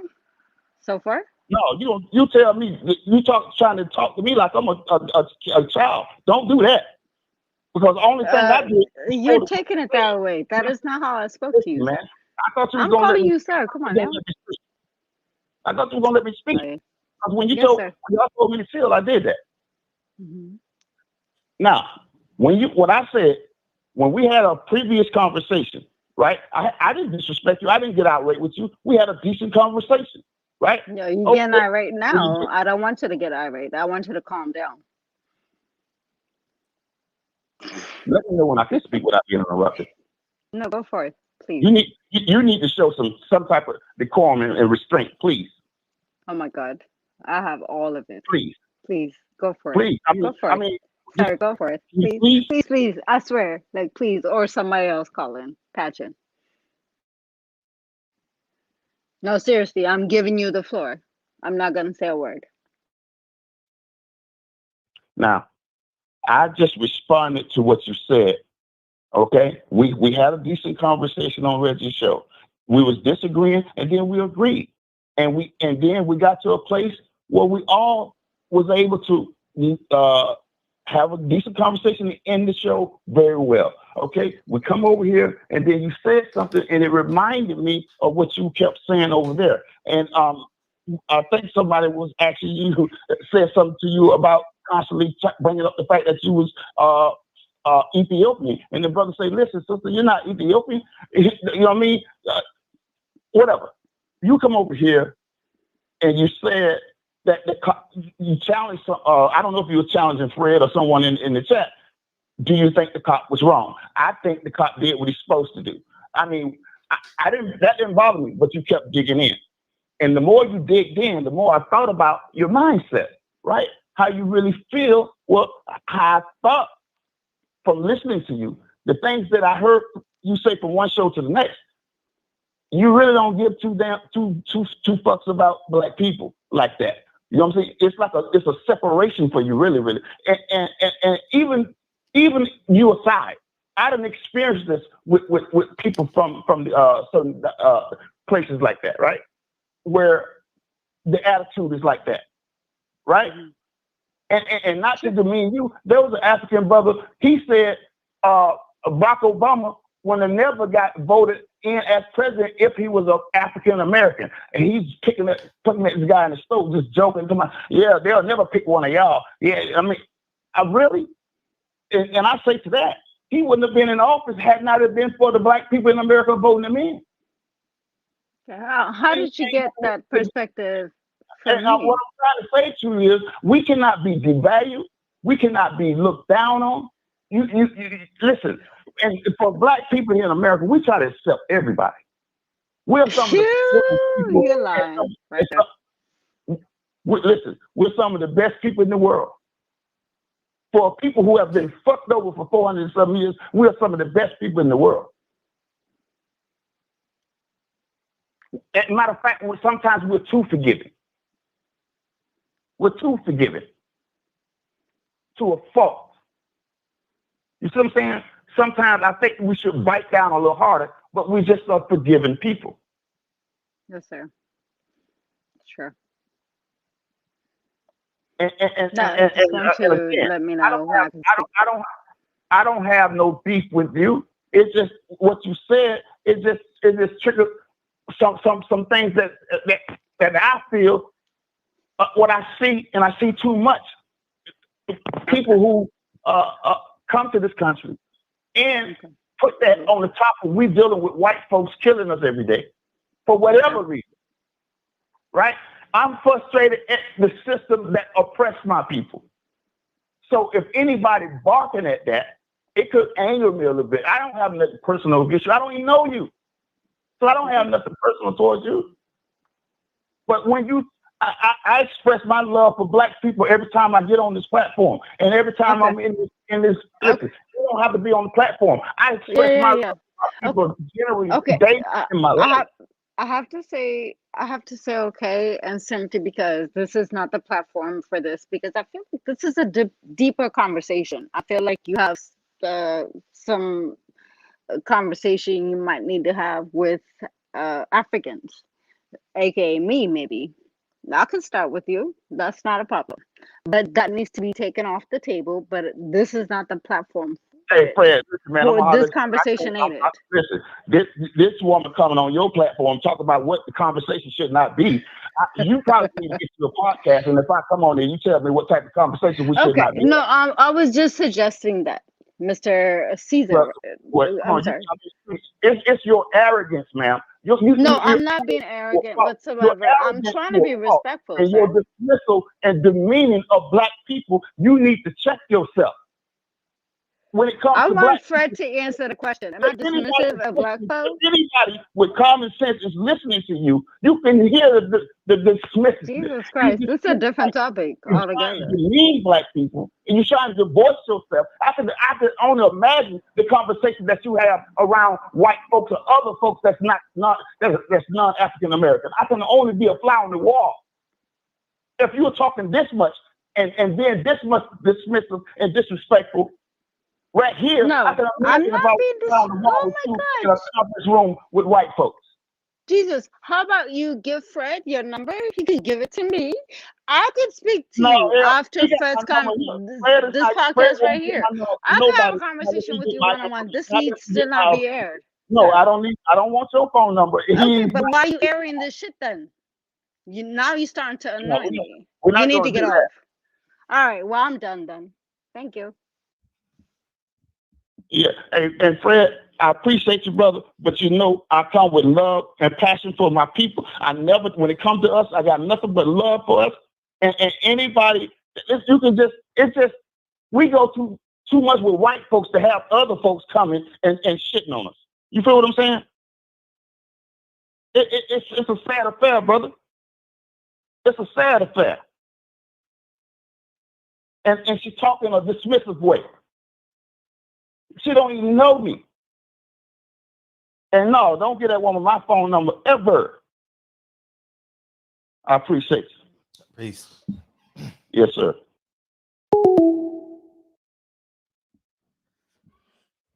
All right. So I'm really interested because I don't know personally. I missed it. So so y'all got to help me. I'm glad we got a call because I want to learn where the disrespect was because I completely missed it. So I'm very interested in that. So I can go back because I was taught. Let me get Robert Brown, man. Hold up 1 second. 682. I was taught don't call cops for nothing. If we talk about separation, we can't be calling them to handle ours. Cowardly to pull up on girls pulling heat. Yeah, so her tone, I mean her tone was dismissive and condescending. Is that exclude the facts though? I'm talking about the facts. I understand. I mean, when she said get rid of them, I'll answer that. I don't want to keep 682 on. What's up, 682? I'll answer that question though. I'll be glad to have that conversation. What's up? Hey, what up, Fred? Nah, just listening to the last caller and the young lady go at it. Mm-hmm. I think everybody needs to take a second and step back because we don't know all the facts of what was going on before the cops showed up. Let's say hypothetically that as more information come out, they interview everybody involved, they interview all the parties, and let's say this girl, I've already heard she was an honor roll student. She wasn't a bad kid. I think she was like in a foster home or something like that, but that was her house that they were at. Let's say hypothetically that the 2 or 3 girls that she was fighting had been harassing her for a long time and came over there to try to fight her. And she decided to defend herself with a 4 or 5 inch knife. And in the heat of the moment, she's just trying to get these girls off of her who has been attacking her or saying things to her for a long time. And you know, putting her in this position. You know, I just gave my daughter like 3 weeks ago, she started driving. I gave her a little taser and a 6 inch knife to keep with her just in case she get into a situation. And my issue with everybody jumping to conclusions is whenever a black kid or somebody is shot by a cop and it looks bad from the beginning, everybody is like, and including that young lady who just called in, would be like, oh, let's wait for all the facts. We don't want to jump to conclusions. But what we're seeing now is everybody's jumping to conclusions and we don't know all the facts. If that did happen, let's say it did happen where those girls came to her house to attack her and she was defending herself, she was more than right to have a knife to try to do that. Now, do whatever she was trying to do to get them off of her. Now, I just find it funny, me looking at the tapes and me dissecting the tapes, that it was 2 cops there before the cop that shot her made it. And those cops was trying to, calm down, de-escalate the situation. They didn't pull out guns or anything. The cop that showed up and shot her pulled out a gun within 18 seconds of being on the scene and just shot without really knowing what's going on. Now, was she lunging at the girl with a knife? Absolutely. I agree with you. That wasn't a good look. And I find it funny that they released that still frame, as if he could see that in 20 seconds. You know what I'm saying? So I just think everybody need to take a step back and just wait till all the information come out. Because if somebody, if me and 3 other dudes come to your house, Fred, and you can't get to your gun, you're probably going to grab a knife or something and try to fucking stab us or do whatever you can to get us off of you. I think everybody would agree that could possibly happen. For the young lady, I think the last caller, he was right with people from Africa and people from the Caribbean islands being dismissive of black people and identifying with white people a lot of times, because I've had that experience in the corporate world. I've had that experience in college where they always identify with them. If you look at a lot of the right-wing pundits that support Trump, that talk, they don't talk about what the Republicans are going to do for black people.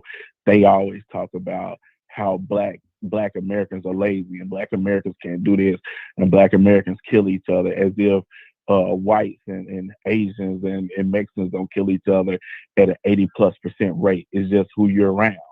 I'm more likely to kill my wife than you, Fred, because I'm always around her. Me and her might have issues. We might have an argument one day. So probabilities would show that even though I love her and I'll do anything for her, I'm more likely to take her life than I am to take your life, because I'm not around you. I'm never around you. I wouldn't have an issue. I wouldn't get into an argument with you that could escalate to that situation.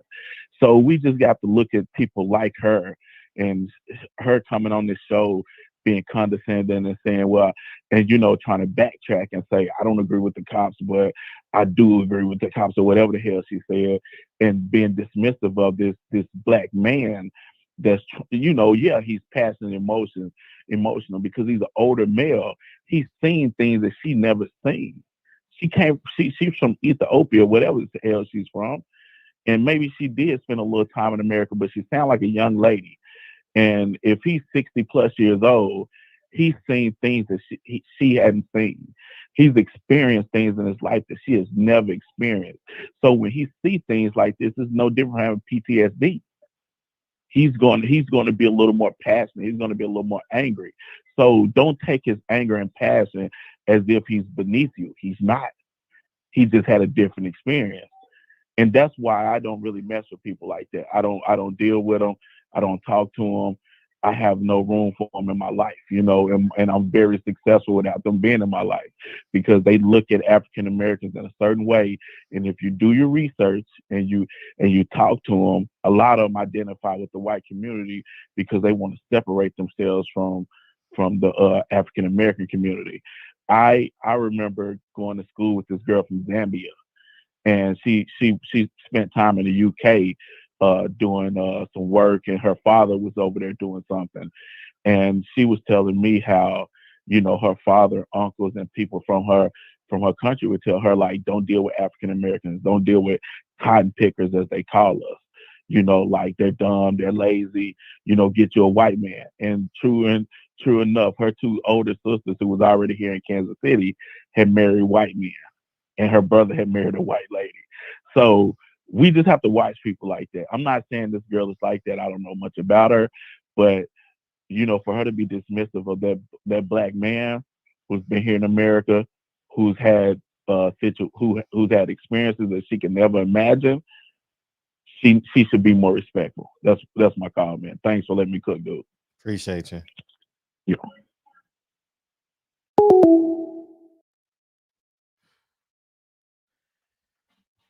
Oh man.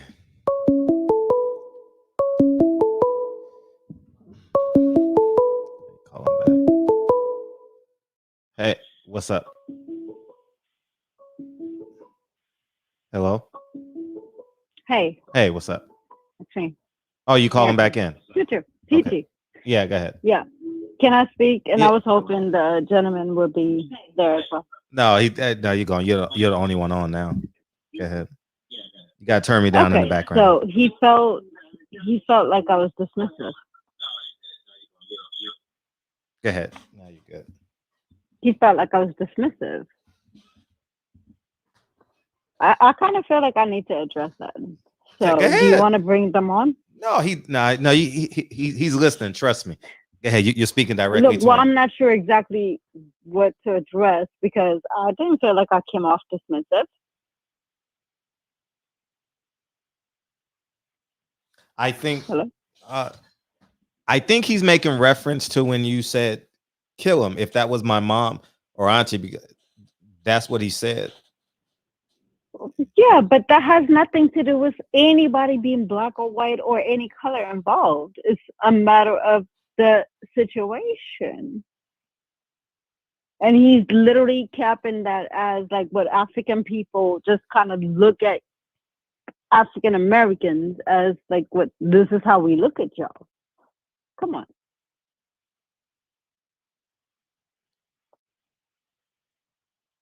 Can you bring somebody on to actually discuss it? Or you could bring the last person on, the one who had the main issue, and this one that just spoke about it.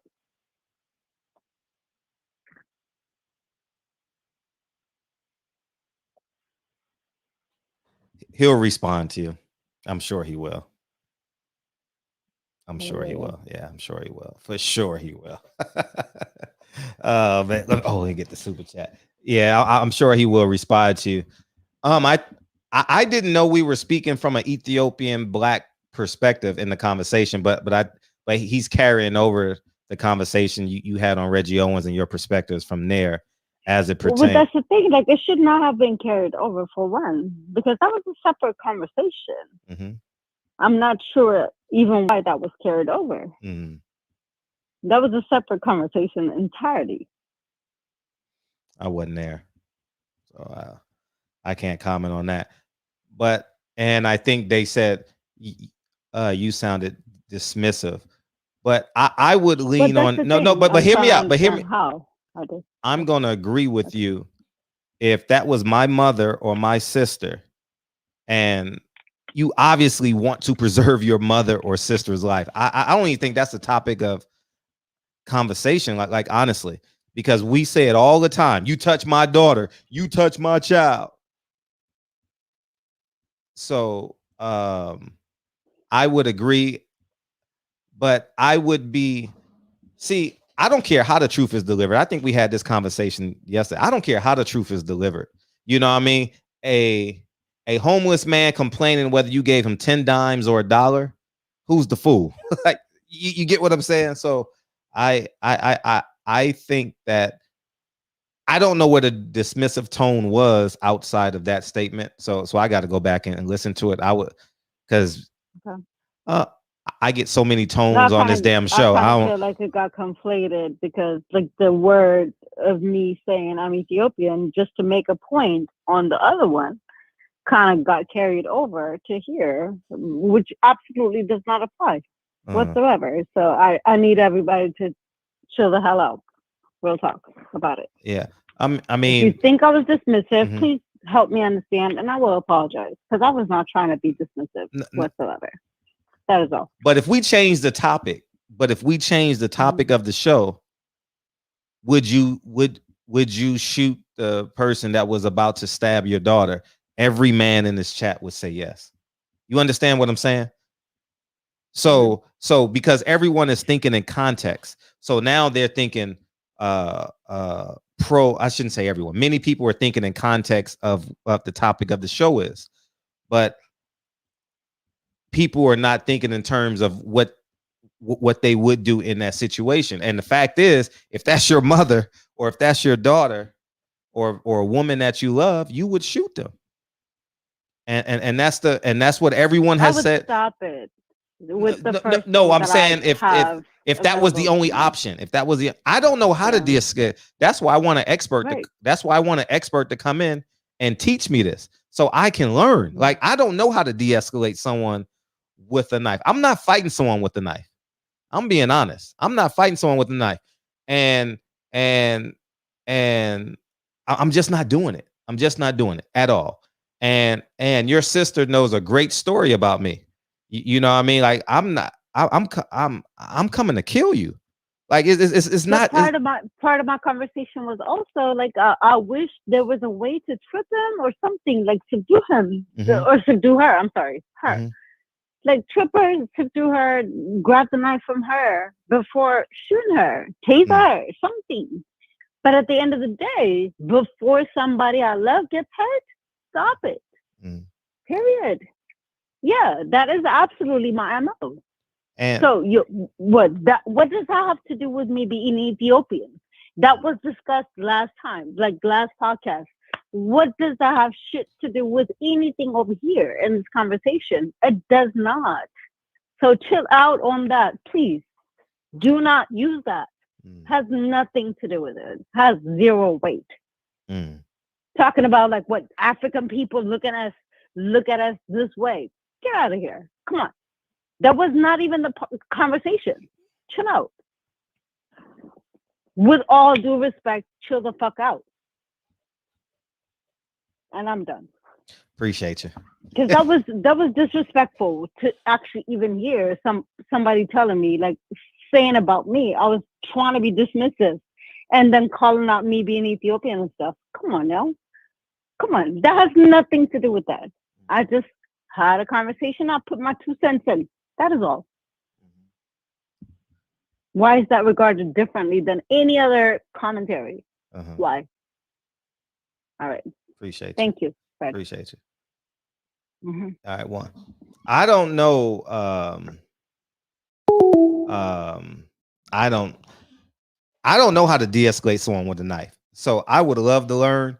And I'll be honest, I'm 43. I'm not even thinking about de-escalating someone with a knife. But the cops have an obligation, and I agree with what SS Caesar said. It looked like they was not going in there to preserve life. 100%. 100%. I believe that 1000%. Hold up, 313. I mean, damn, yeah, we're gonna be here a minute. These traumatic, post-traumatic stress disorder brothers are incapable of conflict resolution. Go seek some therapy. DJ, where's the smoke? It's true that some Africans don't like black people. I had a classmate from Kenya in college, and he would often refer to us as cotton pickers or you people got caught. Yeah. What's up? 313. Oh man, what's going on with you? What's up, man? I go ahead. No, I just wanted to add on the situation. Take it down. In regards to the young lady, you know, all the facts behind the situation haven't been released. Just from viewing the body cam footage that the I guess what was that Columbus police released. The gentleman, the officer pulled up.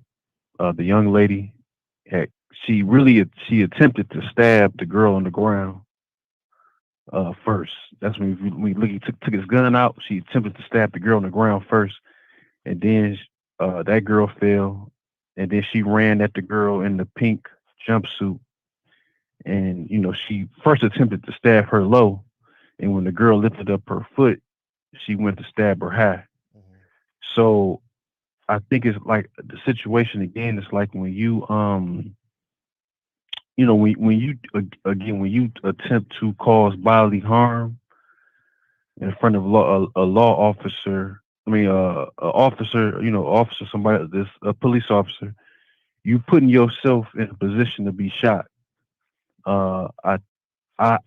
Myself, I would hope, I wish that she wouldn't have been killed. You know, I wish that she could have been tased. But again, at the situation, a knife can f you up. You know, a knife can kill you. So you got to understand that that's you're attempting to kill somebody when you go and you stab them. So it was a split-second decision, and the girl was shot. You know what I'm saying? And that's something that happens when you're partaking in violence and you're doing that. And I think sometimes, just speaking to my people, because I know how our relationship with the police and our relationship with police brutality and how we view, shootings by the police, is that sometimes I think that we kind of need to stop defending people that are doing wrong. Sometimes we come and we defend every situation, and we emotionally react instead of logically responding. And the girl was doing the wrong thing. The girl was attempted to stab two people, and we trying to make certain things a racial situation. But if I ask anybody, go on YouTube, go on a site called Police Activity, or any site that releases police body cams. It's about 3 good ones on YouTube. And the police are shooting various groups of people. They're shooting black people, they're shooting white people, they're shooting Hispanics, they're shooting people with knives, they're shooting people that have guns in their waistbands. So for us to try to make an argument that we're being singled out and being shot is not true. I was somebody that was under that illusion and not really looking at the facts or the data, the actual data. If you go on these websites, you'll see clear as day that the police officers are shooting a lot of different groups of people that are doing things that are aggravated assaults. I mean, you had a guy that died. You had 2 guys that died just like George Floyd. They were not black. So we need to be honest with certain things. I know that black American, black people, we have a certain relationship with American. We have a certain history with this place, and we have certain baggage that other people don't have that come here. But at the end of the day, we just look dishonest when, as a people, when we defend people that are doing wrong.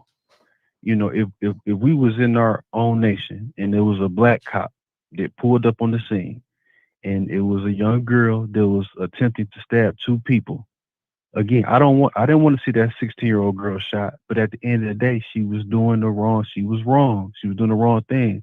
Her father was doing the wrong thing.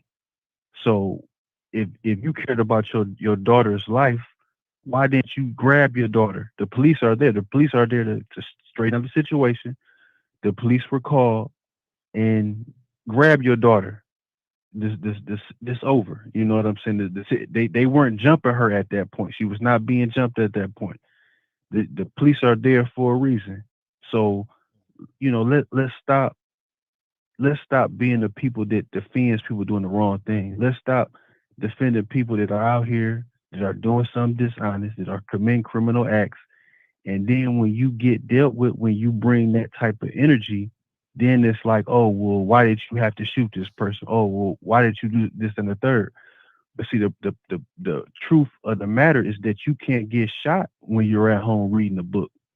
You can't get shot when you're doing the wrong thing. Now that's something that I'll get out there and I'll march for, and I'll picket for somebody that's been innocently shot, but not somebody trying to stab somebody, not somebody that's doing these things, that some of these cases that we get so emotional for that they're doing. That's what I want to say. Like the facts of the case haven't been released in its wholeheartedness. But let somebody come at you with a knife.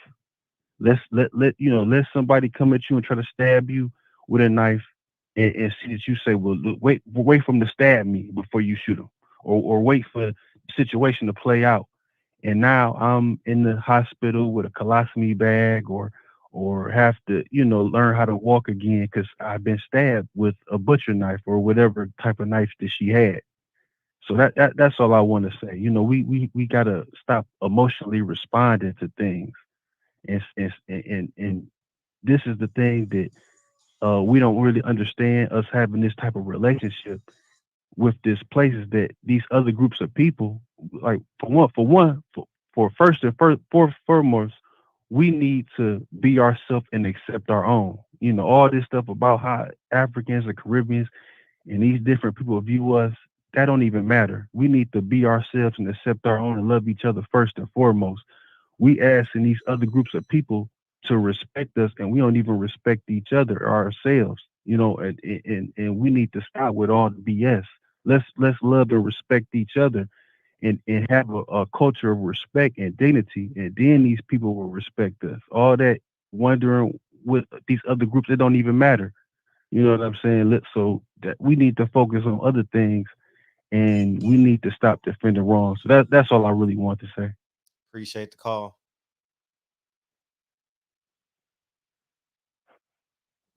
Appreciate you.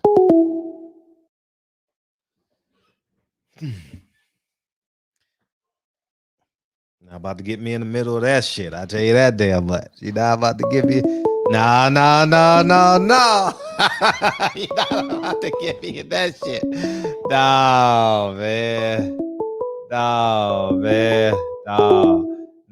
man. We're definitely in a compromised situation here in America. I do believe that there's accountability, but I just know 100. I'm not gonna say 100% because he doesn't believe it. We are definitely singled out. You know what I mean? We're definitely singled out for sure.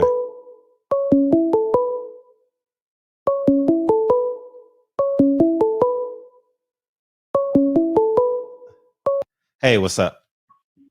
What's up, Fred? How you doing? How you feel, man? It's great to hear from you, man. What you got? Yeah, man. You too.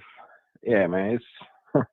It's basically the same old song, same story. You know, everybody got their different viewpoints on this whole situation. You know, it's going to keep happening. We all know this deep in our hearts. All of us know it's just about what to do to stop it. You know, we have some people who think we should just get a militia and just get together and go back to what, you know, the Black Panther and the original Crips used to do, which was police your own communities. And I agree with that 100%. We need to get back to, you know, just ownership, Fred, taking ownership of our own problems from the ground up, the grassroots, all the way up to the tree.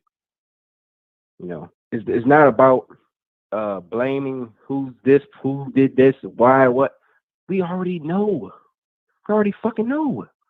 We already have the history behind it. We already have the paperwork, the documentation behind everything of why they do this, why they don't do that, why don't they just make things better, why don't they train their police officers to basically de-escalate. We heard this a couple years ago. They were supposed to implement de-escalation in all police departments, but they haven't, have they? They haven't. They haven't. I haven't heard anything about any type of notification to any of us, any of these communities about how police officers are learning to de-escalate high pressure and high volatile situations. I haven't heard anything, and there's so many ways that they can do it, but they just choose not to. And we know that. We all know that. We're not dumb. We're all adults. We have brains. A lot of us can think outside the box. Some of us can't. Some of us can think for ourselves. Some of us can't. And those who can think, and for those who can think for themselves, they know that they have the ability. They have the resources. They have the money. They have the manpower. It's just that the people is fucked up. We all know that. We all know that these motherfucking racist people that are racist can't help themselves. If they're not willing to change themselves, then guess what? We have to change ourselves. We have to go back to what we used to do back in the day, where we owned everything, owned all of that. But this time, we will protect it with our lives.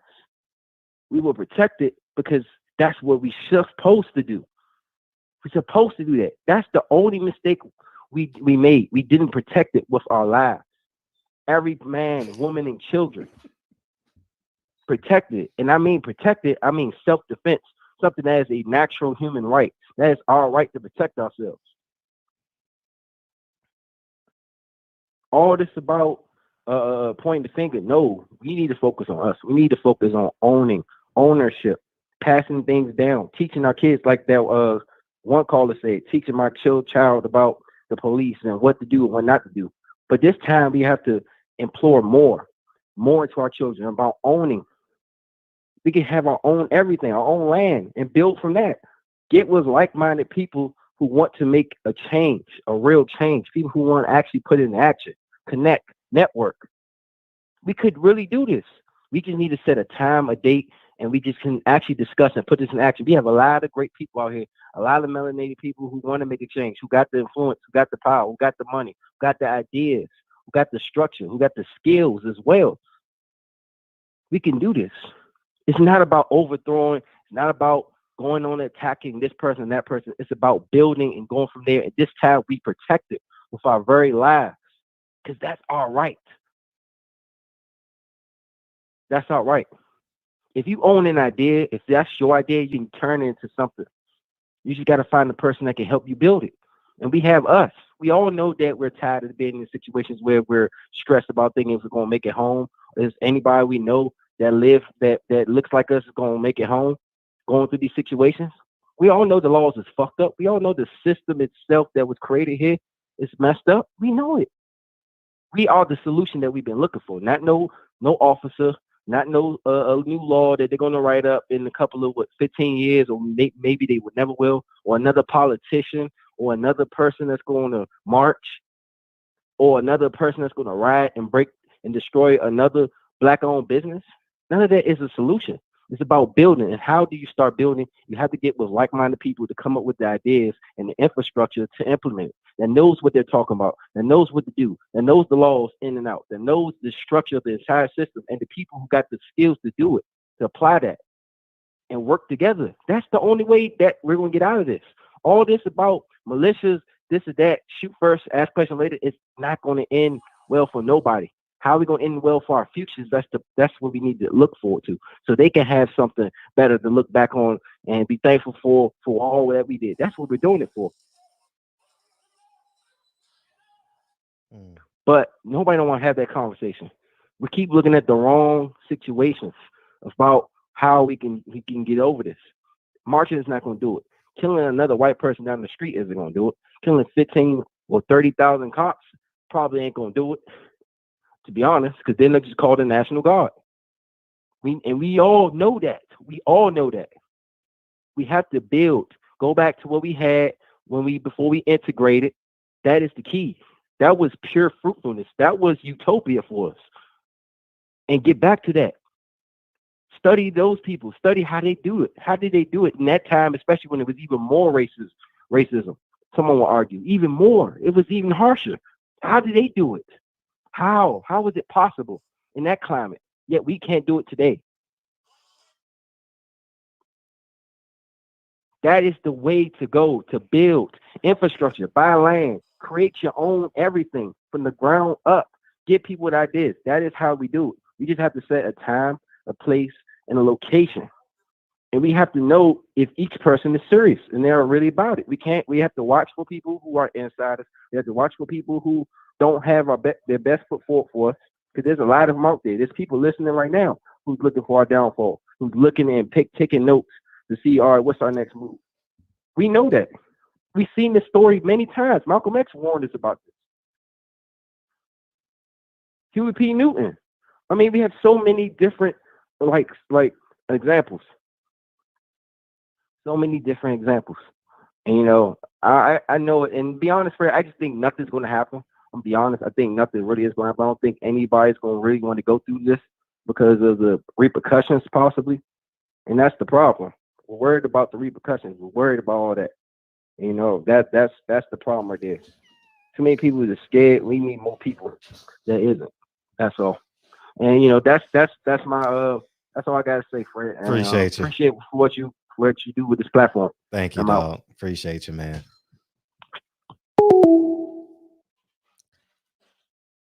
Yeah, man. Now, who's chapter 45? Happy birthday, Dave Jack. Oh, no, you talking about the book. Okay, I'm sorry.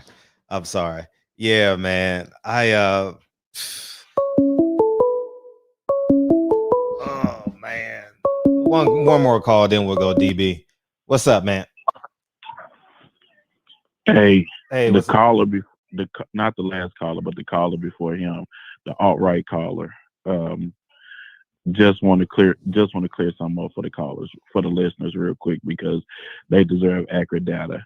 He said that whites are killed more than blacks, and everybody get killed the same. Black people are killed at and this over the last 5 years, black people are killed at a 3.2 times rate of their white counterparts in America. That's total. That's total police shootings, and unarmed black people are killed at a 3.5 times higher rate than their counterparts. If you look at the videos, nobody is saying that the girl, the situation didn't look bad because she had a knife. We understand that. We understand she had a weapon. They could decide to do what they want to do. They can make that decision. It's just like we saw a video that happened 6 months ago where the cop was wrestling with a white guy trying to arrest him. He pulled away from the cop, stabbed one cop in the neck. Instead of them killing him right there, they chased him down with him still having a knife, tackled him, wrestled the knife away from him, and arrested him. It could go either way. So we're not saying that, but for that guy to get on here and say that bullshit and say that blacks kill that blacks don't get killed as much as white, it's a false narrative. No, it's a true narrative. And just like the last caller just said, those are the type of things that hurt our community when we don't have the true facts, when we don't understand what's truly happening out there, when you have people like that just spewing false information. And if you want to know the source is Yale Research Review. If you go look up Yale Research Review and then type in demographics of police killings, it'll give you every detail of a 5-year study they did at Yale. All right, thanks, Fred. Man, you have a nice night, dude. Appreciate you. All right, DB, feel free to call in. I'll tell you guys a story because as it pertains to TT, I remember a few years ago. Man, this had to be 3 years ago, huh? 4 years ago, maybe. No, this is about 4 years ago this happened. Because you're talking about I'll be honest, I don't know how to defuse a situation. Like I don't know how to defuse a person with a knife or anything like that. I don't know. I'm not trained to do that, right? And I remember because they live in an area well they don't live. Well, her sister lives in an area that's by one of my properties, right? And we've been friends for some time, probably about I don't know, 6-7 years I've known her. And one time her sister called me, right? And she's like, "Oh, I'm in trouble, right? I'm in trouble." I was there is this DB? This DB? No. 310. Anyways, so let me finish the story. So long story short, right? I pull up because she felt like her life was in danger. And I got there probably in like 6 minutes, right? Whatever the case. I don't know how long. I got there as quick as I could, right? And long story short, it worked its way out, right? A year later, or two, no, at least 3 years later. 3 years later, me and her sister are talking, and she had no idea. And so we were just talking about history and whatever. And she had no idea. She had no idea that I had my gun on me. She had no idea. I don't look like a person that carries a gun at all. I don't, not at all. But the point I'm making is I don't know the de-escalation. I don't know. I honestly don't know.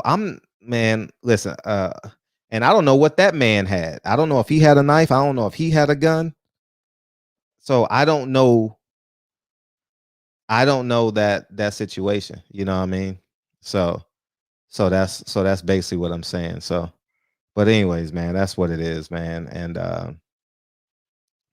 but so but that's it, man. I would do it for I would do that for any woman in my life. You know what I mean?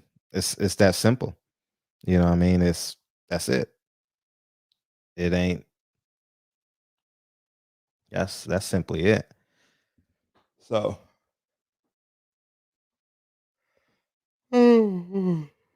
so a gun is a de-escalation tool.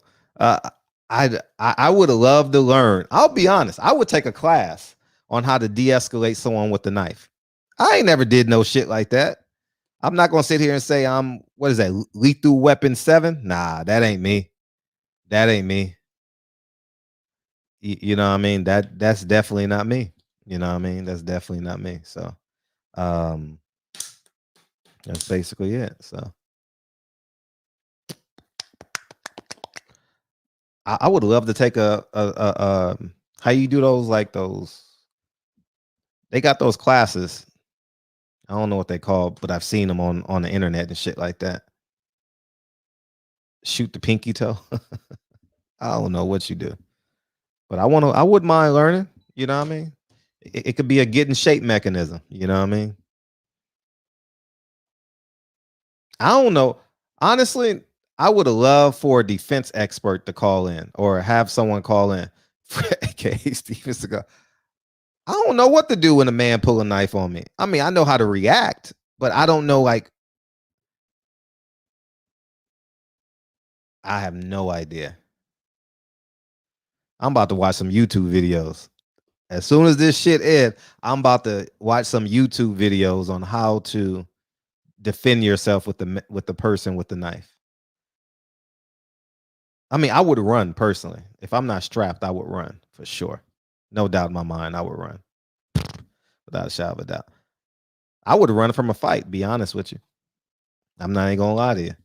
I want to get home. Call me a sucker. Shit. Train white cops how to train black cops. Simple. Fix train white cops how to train black cops. Simple. Right? Yeah, that nunchuck. That's what I was thinking about too, Jarvis. That nunchuck stuff that I saw as a kid. I saw them do the nunchucks. You know what I mean? There's that girl at the Mayweather gym that knows how to do that stuff. I've seen her do all that shit. You know what I mean? Lolita, Nonita, or something like that. She does that stuff. Get tactical call on your show, Fred. That's all he be talking about. Tactical call. All right, cool. Yeah. Carry a shield. Yeah, nah, Fred. Oh, I'm running from a man with a knife for sure. Oh, guaranteed. If a man pulls a knife on me, shit. Or are we gonna be running around the car for an hour? I ain't watch Captain America. Hey, if I think I'm not faster than the guy, we gonna be running around the car. We gonna be zigzagging through cars and shit. Nah, I ain't changed. But I think if a 40-year-old man, me and a 40-year-old man, I think I can outrun a 40-year-old man. For real. But them young kids, man, that be on them dummy missions, man. Them young kids, man, be on them dummy missions, man. You just don't know. You just don't know, man. I don't take them chances, man. Just get a dog. Nah, I ain't getting no dog. That's another human. Shit, that's a whole nother human. So, um, yeah. Black cops seem to avoid killing people by oh, I actually in my head, I believe black cops are afraid to pull the trigger on some levels. It's funny you say that because that's one of my thoughts when I see these news stuff. I think black cops are afraid to shoot. I do. A piece of me. I think that sometimes in situations like this, they have to get to the next level of de-escalation. You know, so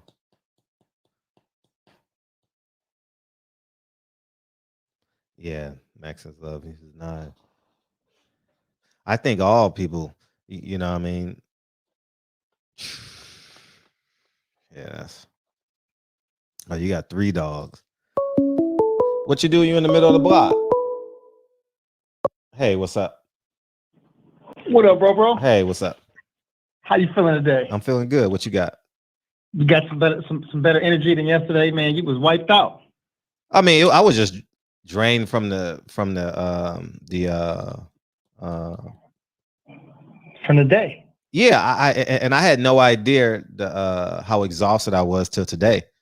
I was exhausted today, very much exhausted today, very much. Man, I was like that yesterday, man. I laid down and I was like, whoa, usually I lay down and I read for like 30 minutes and probably, watch a video and yeah, I get that. Listen to Dr. Khaled or Brother Malcolm Farrakhan, listen to something, you know what I mean? And I get that. Fall asleep. And but yeah, no. I laid down and it was a wrap. Yeah, it was a whole wrap, man. Yeah. I didn't even know I was asleep today. I'll let you go. I didn't know I was asleep. I came and dropped Lincoln off. Next thing you know, it's 2:00. I said, damn, I was depleted. I missed my workout and everything today. No, but I take that back. I had made up my mind that I wasn't going to the gym today. And then because I just felt like empty. I felt like food couldn't fill me neither. You know what I mean? I just felt like it was just like I didn't eat all day. I would have some quinoa, but I didn't really eat today. But food couldn't have given me energy today. I was just depleted, just exhausted. So, man, slept at 2:00. Oh, did Robin call you today? Who? Robin. Nah. Robin Leach. You sat around all day at 2:00 doing nothing. Oh, I fell asleep, dog. But this is why it's important to have a team, though. I had a leak today.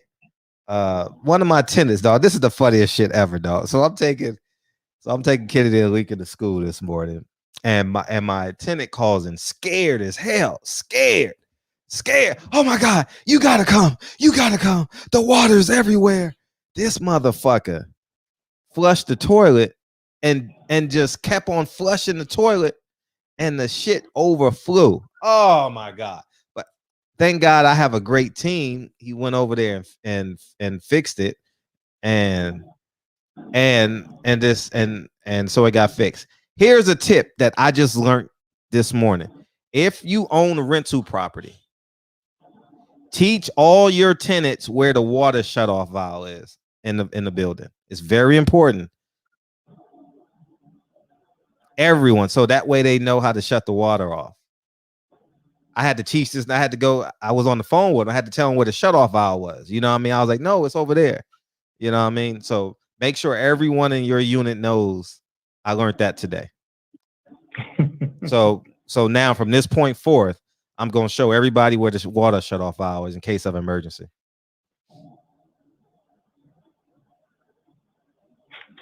Hey, that's great. I've never heard overflew.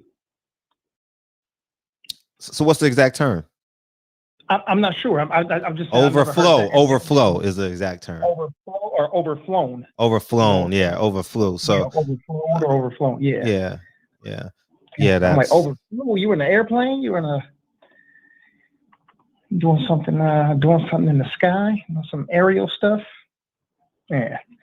Yeah, but that water, that's crazy. They probably be doing is putting a whole bunch of excessive tissue and do probably drop some logs in there and that's what he said. That's what he said. I didn't want to say that on the show, but that's what he said, man. That's exactly what he said. And I was like, God damn. But that he was so panicky though. But anyways, it got fixed and the floor is yours. Yeah, man. Drop one, flush one. That's how you got to do it, man. A couple of things, man. I want to address a few things. I wonder what happened to TT. She left, and I'm not sure if she just left because she couldn't handle the spirit of the chat. but I do want to say one thing to everybody here. Now we got to realize that Africa is a continent. Okay, there's approximately 60 nations. The reason why I say approximately 60 because there's legitimately 54, and then there's some islands, and the French have some, and whatever. But the point is there's West Africa, there's East Africa, North and South, and there's also Central Africa. There's a lot of different countries, different nations inside of that. So if you've had an experience with, people from Nigeria, then use that as the, as your talking point. But you can't say an entire continent is the same. This shop is not monolithic, and there's 200, 300 people in here. So, Ethiopia and Eritrea are similar, same people, but politically different.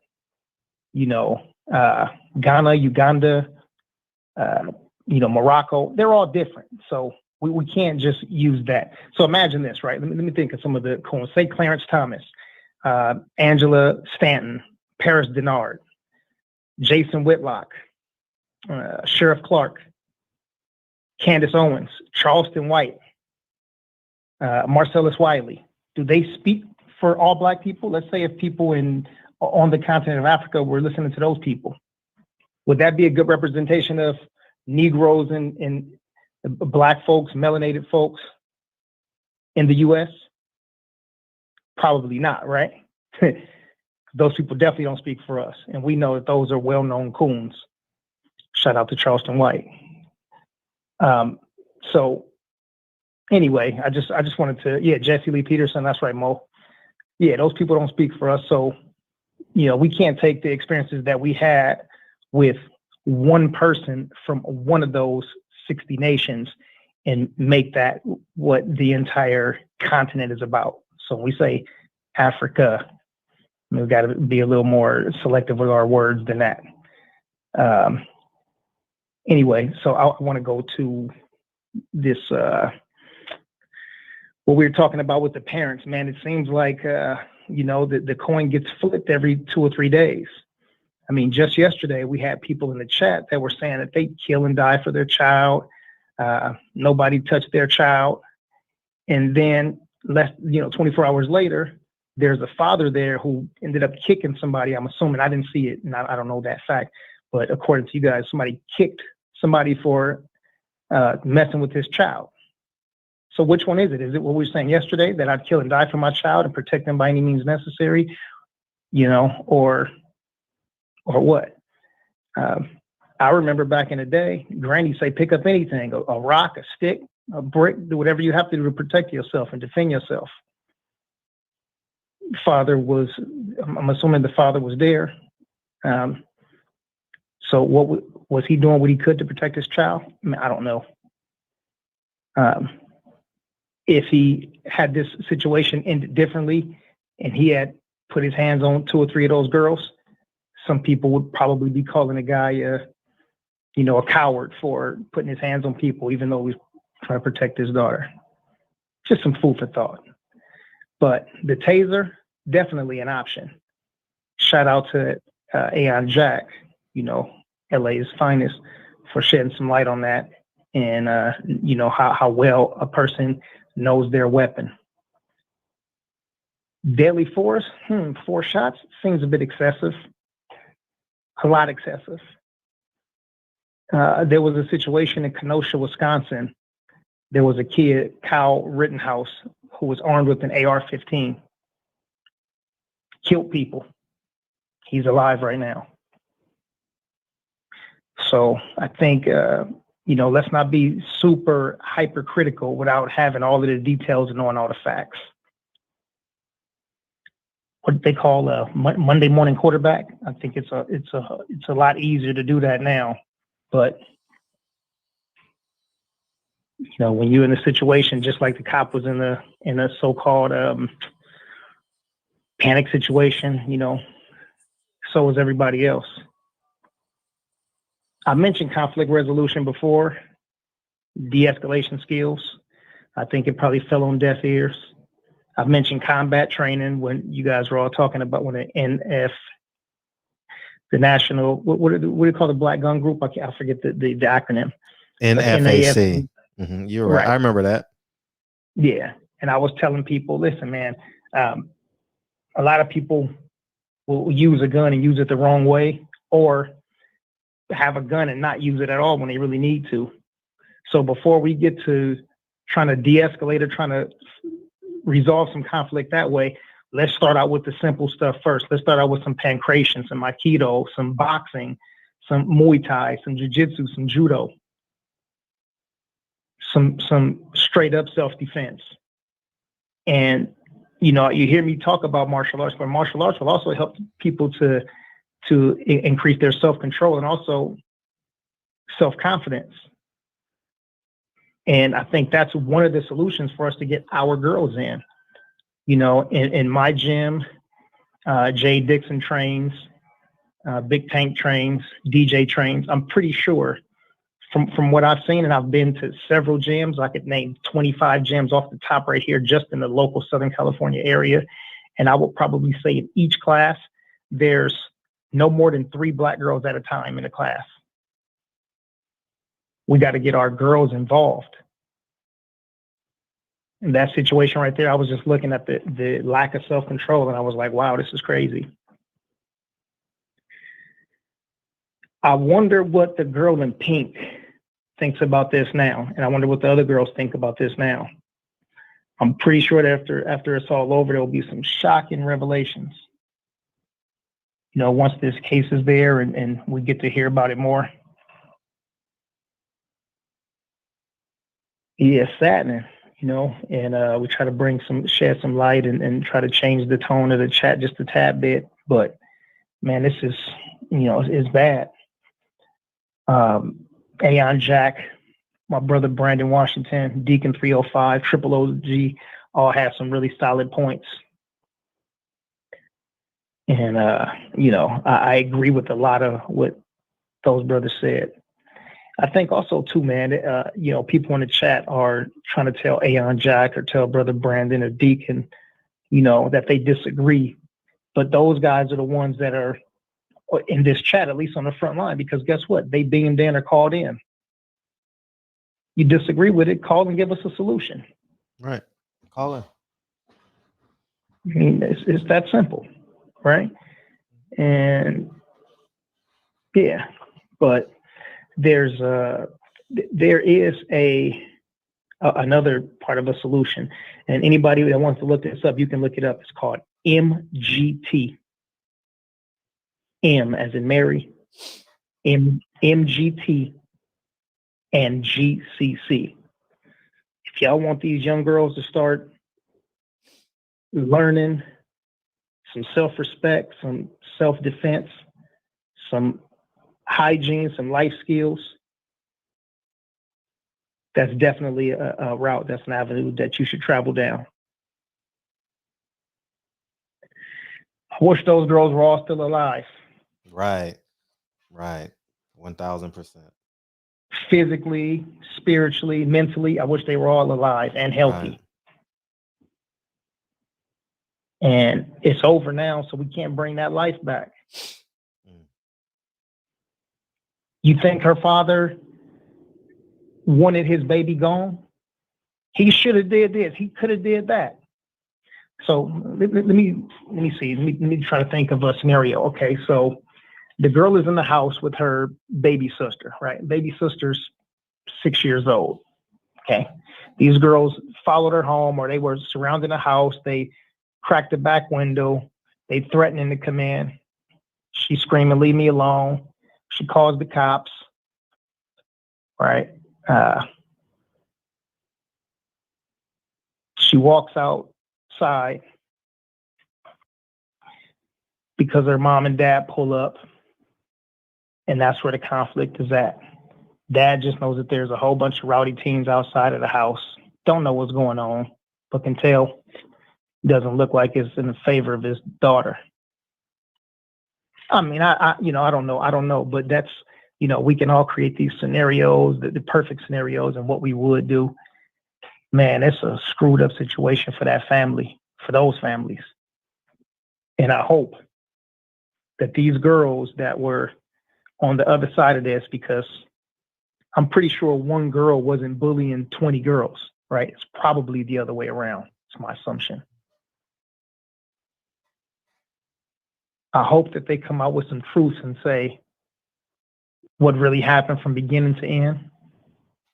And if there's 15, maybe 3 or 4 of them will have a guilty conscience, and maybe 2 or 3 will just be, super honest about the whole situation. And I think our tones may change after we find out everything about the girl, the deceased young lady, our young queen, young princess, and also about the father. So, it sucks that we have to wait, but at the end of the day, it's over. And even though we feel some pain, we don't have the same DNA and the same bloodline as that girl. And her father do, and her family do, so they got to deal with it. So, let's think of some of these resolutions, but please consider some of the resolutions and some of the answers that were given by Ayan and Brandon and Deacon and Triple OG. And I know a couple of the brothers that called in. I didn't get their names or whatever, but, consider these things. And you know what? If we start doing something and 6 months later it's not working, then you can try something else. Sheldon Moore, I'm not giving nobody a pass. So we shall see. The girls can possibly get charged with murder. I'm sorry, I'm just looking at the chat for a second, Fred. Valiant said father is going through it. I'm pretty sure. P. Good says self-control. Absolutely.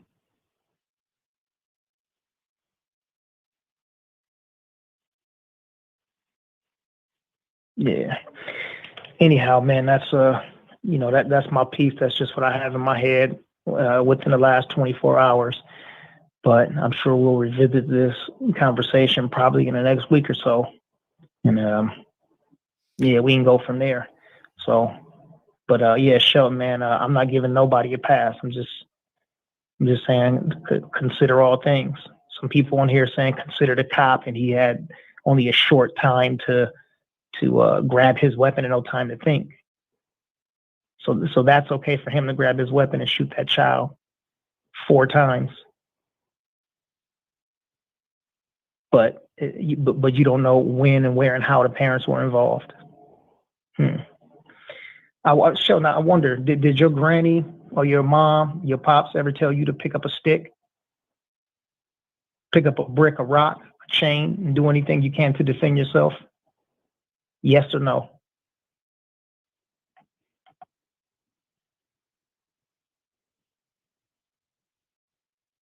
I don't see the answer yet. Just a yes or no. You could just put a Y or an N.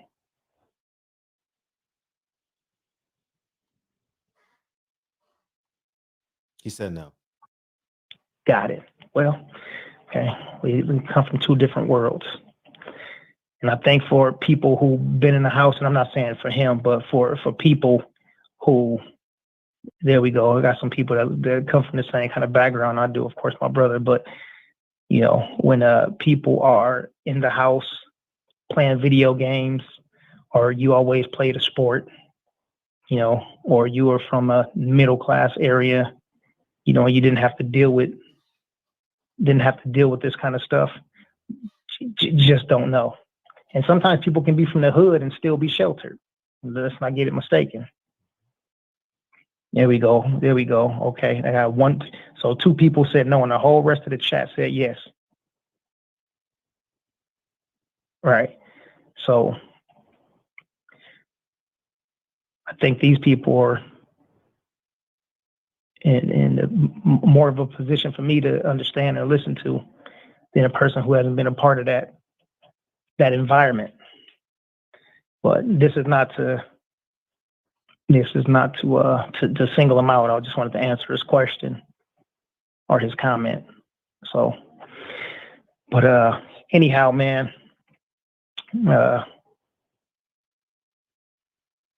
shout out to everybody, man. Shout out to everybody that was in here, including the people who had a lot of people disagreeing with him. But, you know, they had the gall, they had the guts to call in and say what was on their mind. You know. He said I get motherfucking, I get 7-layer burritos from 60th and Crenshaw. That's what he said.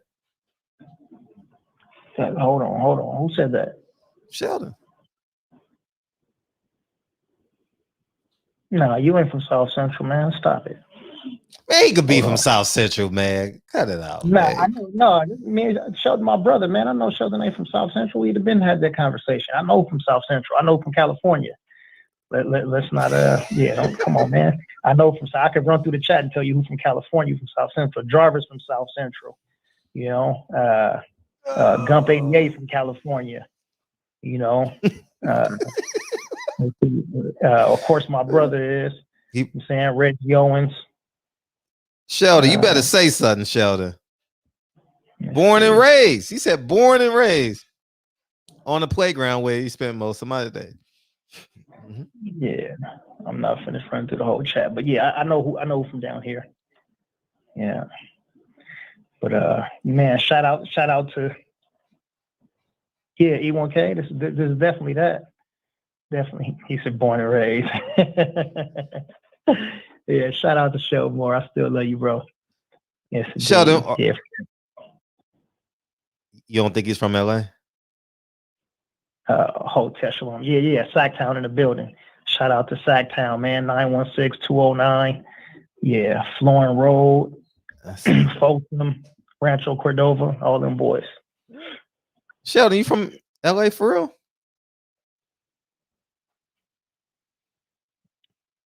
What junior high school you went to? 59th Street. Let's see. No, I'm thinking of the elementary school you could have gone to. Okay. He said 7-layer burritos on No, I said 60th and Crenshaw is where I get my burritos at sometimes. That's why I just said it. Nah, that's where he parked at to go take a picture at the Nipsey mural. That's why he said it. Yeah, that's why I said. Yeah, that's why he said. Oh man, yeah, he ain't. He said he went to John Muir. Nigga, you Google John Muir 59th and Crenshaw. That's too far. No, you didn't go. No, you had to go to Horace Mann. Horace Mann. Anyhow, man. John Muir. Man. I mean, he could have took the 108 to John Muir. I don't know. Yeah. Okay. I mean, shit. Maybe mom didn't want him to go to school with the 60s. You know. Yeah. What's the feeder elementary school to John Muir?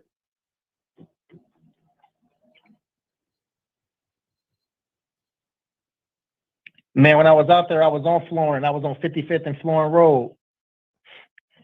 Yeah, for like 6 months. Yeah. And had a little friend over across the street. Well, not across the street, but down the street from the Arden Mall. That's what it was back then, a few years back. Look, can't tell me the elementary though. Look. You from no Google Maps. Yeah. Come on, Shell. Don't let me down, dog. Don't let me down. Don't let me down, dog. Don't let me down. This nigga Googling like a motherfucker, dog. He say he went to 59th Street School.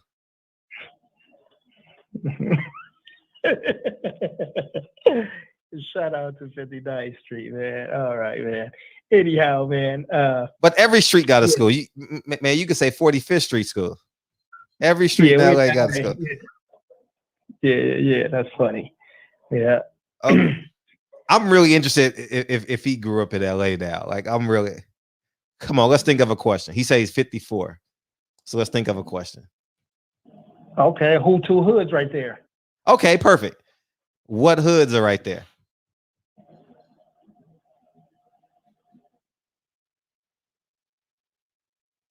He texting his cousin like, hurry up and answer. Man. But anyway, while he looking for that, man, yeah, shout out to to Charles Lolo Harris, man. Lolo finna put it down this weekend. We also got Jalen Skywalker, two of the SoCal phenoms, man, putting in major work on the amateur boxing scene. So yeah, Jalen Walker.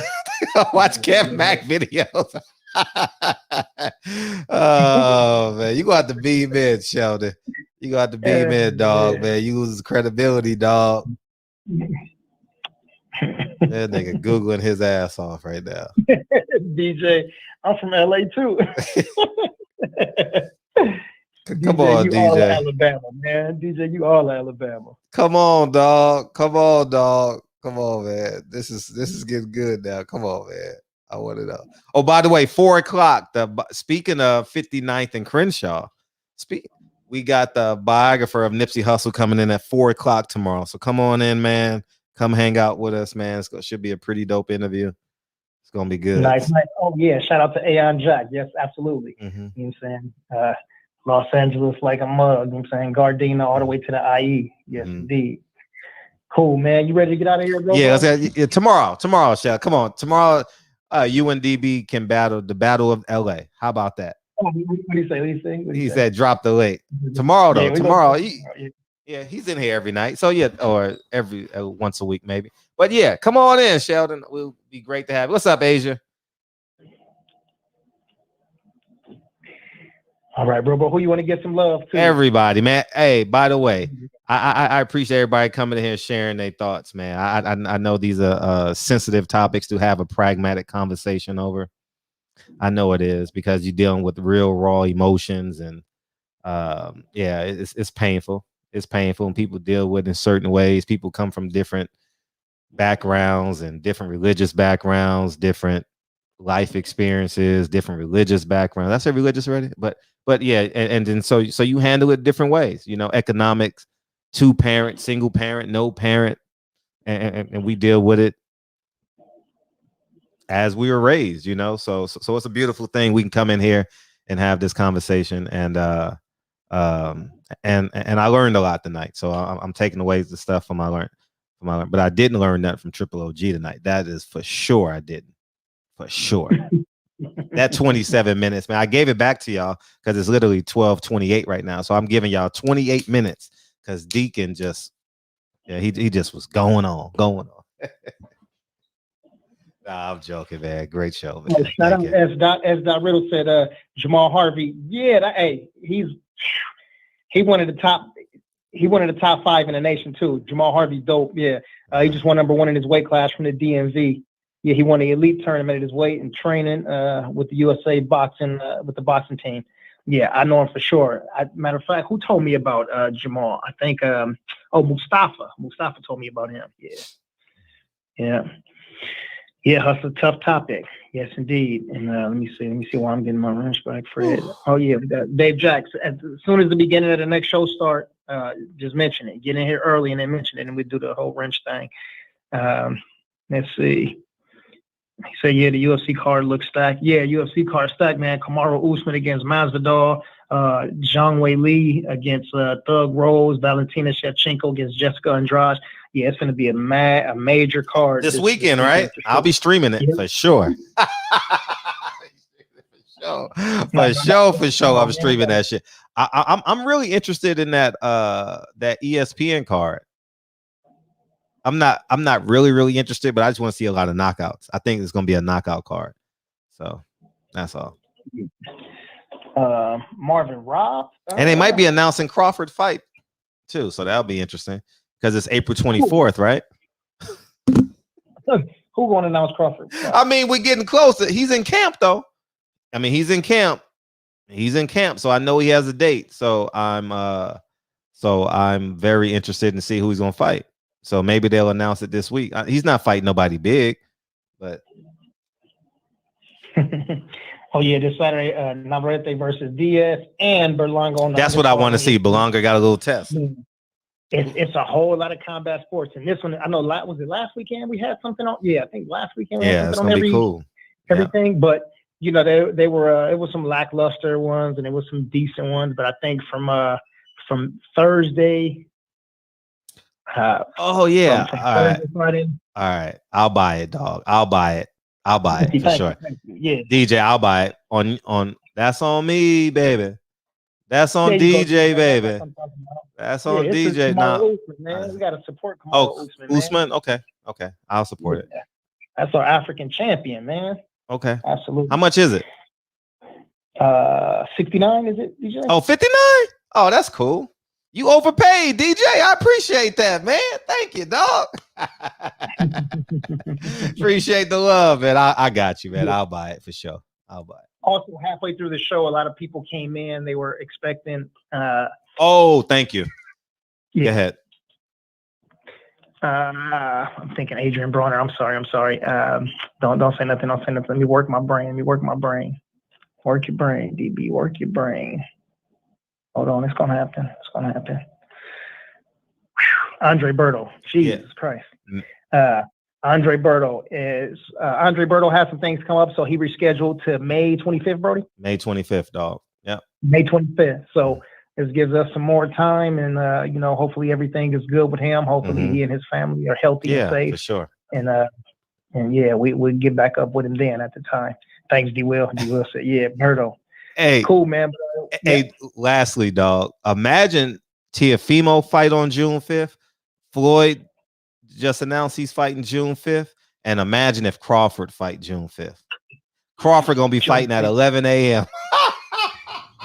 June 5th. They gonna have Crawford fighting at 2 p.m., dog. You can't compete with Floyd, man. Them niggas gonna go DJ, pay to see Floyd. See if there's a UFC event on June 5th, DJ. I was about to say, how do I do that? No, I was gonna. I don't think so, because Showtime wouldn't plan it like that. Nah. And once again, I'm right again, dog. It just hit me. Remember, I told y'all niggas when he signed that deal with Famio, I told y'all he disrespected Showtime, and Showtime like, nah, dog. What you doing, man? We got a verbal contract. You got to do this shit on Showtime. We got to get this bread. I did all them dumbass shows at Cape Town, what is it, Showtown, Sam's Town. He used to have them fights at Sam's Town. Man, Steven Espinoza did that on the strength, dog. He wasn't making no money on that shit. We wasn't watching them Friday night weak ass cards.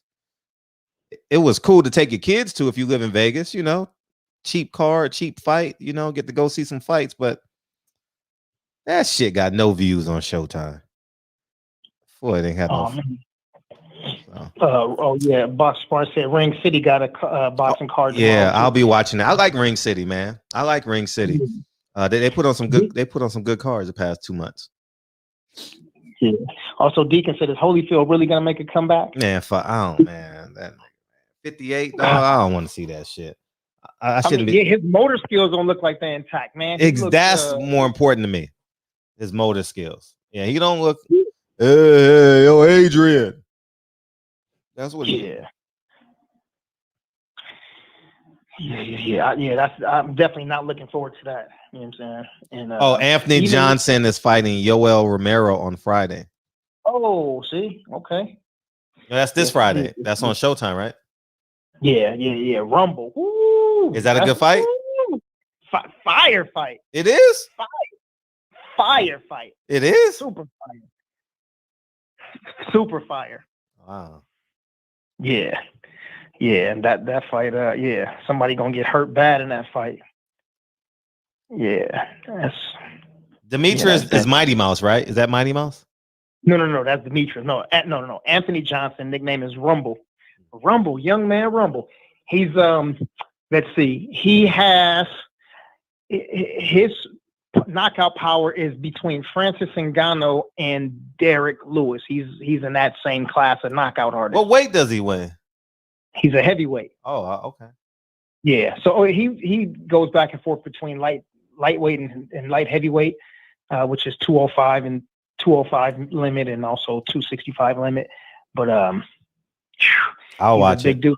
He used to fight as a welterweight, and I've seen him. He came in, and when I was working at Gold's, he came in the gym one time to cut weight, man, and to see how big this dude was, and he was fighting as a welterweight.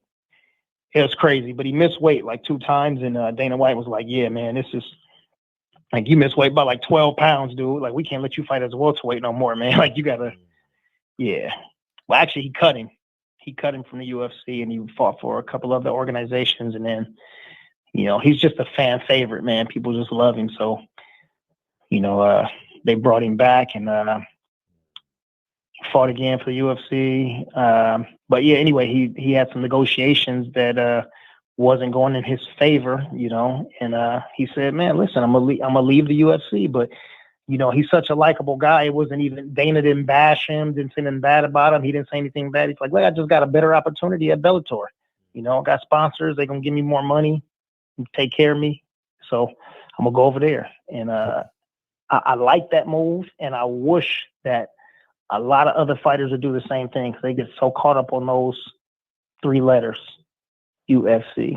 And they can have so much more. Anyway, yeah, we'll talk about that on Kyle's tomorrow, man. But Poirier and McGregor is July 3rd, not June 10th. I mean, July 10th, not June 10th. Right? Yeah, July 10th, right? Yeah, because no, it's July, because the other guy fights July 9th. They what's the guy's name? Ryan Garcia. June 10th is not a Saturday, because Juneteenth is a Saturday. Good observation for it. There you go. Yeah. I mean, we might have a 9-day week that week, might. Yeah. Might. Yeah. Sometimes it feels that way, for sure. Yeah. Jay Dixon said John Jones didn't fight Rumble. No, somebody got injured. No, I think, as a matter of fact, I think John got suspended during that time, I believe. But yeah, they didn't fight, man, and that fight was ready to happen. Yeah, July 10th is kind of. I bet they hit July. Yeah, Jay Dixon. I think you got to say the guy that actually won the fight. So we say it's Poirier that day. Hopefully he can get rid of this. I'm gonna watch that fight, Poirier and McGregor. Yeah, stream that fight. Definitely stream that fight. Don't. Okay, I have no problem doing that. Yeah.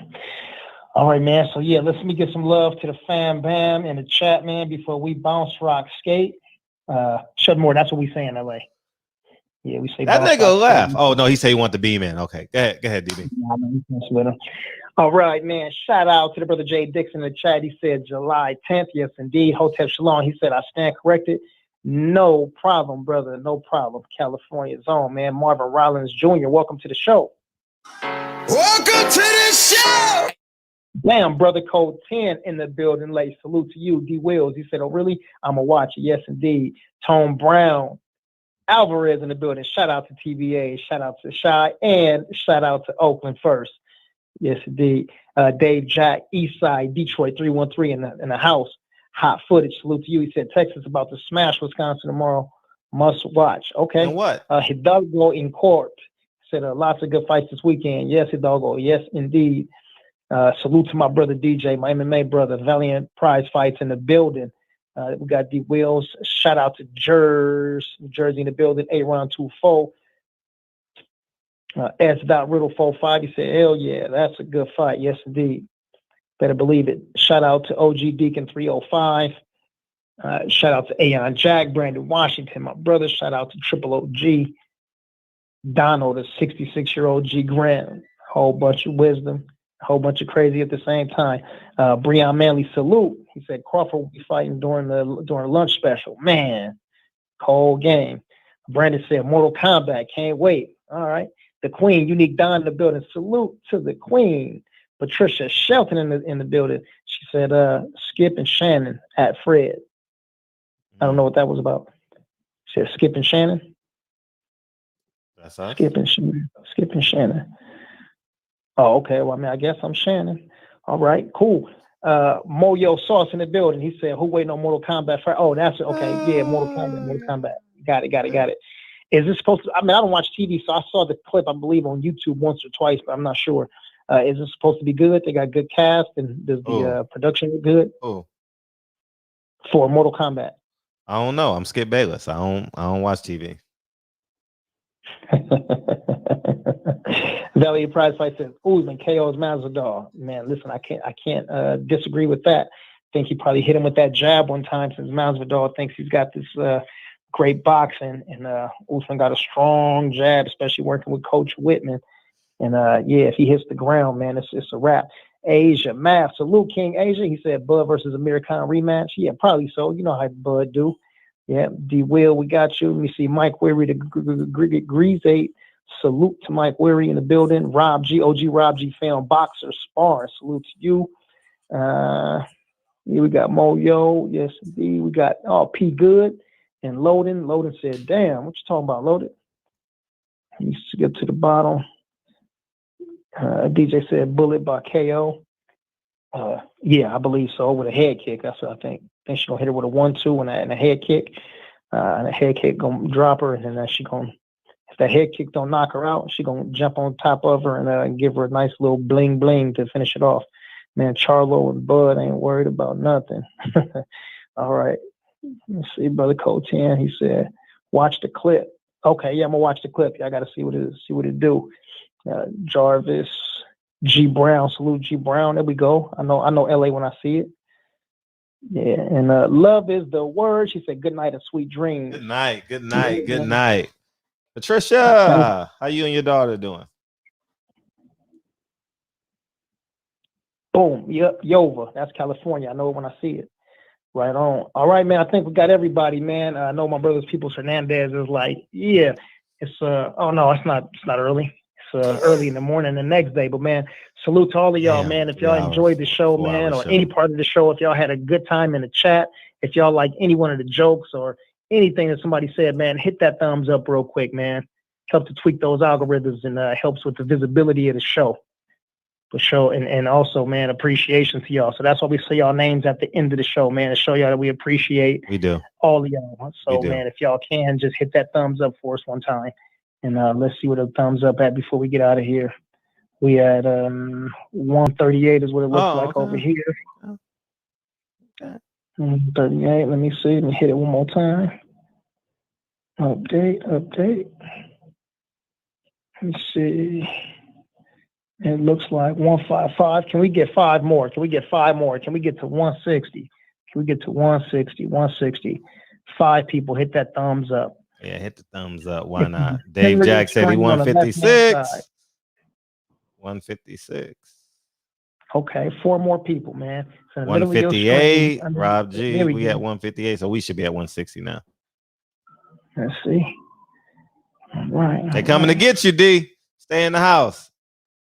Just open the door and lay on the carpet. Just open the door and lay on the carpet with your hands spread like you on Christ's cross. You know what I mean? Just do this with your hands to the side. And make sure your fingers are like not touching. Man, tell me about it. All right, bam, there we are, man. I see 163, man. 169? Yeah. Yeah, that's crazy, man. Sherman Callahan, salute, cuz appreciate you, man. BA in the building. Salute, BA. He said, kind of gonna walk in with my pillow. Yeah. That's right. Yeah, right. 170. Thank you, y'all. Yeah, I'm serious, man. Yeah, that's love, man. That's love. All right, Peoples Hernandez, we waiting on you, brother. We waiting on you.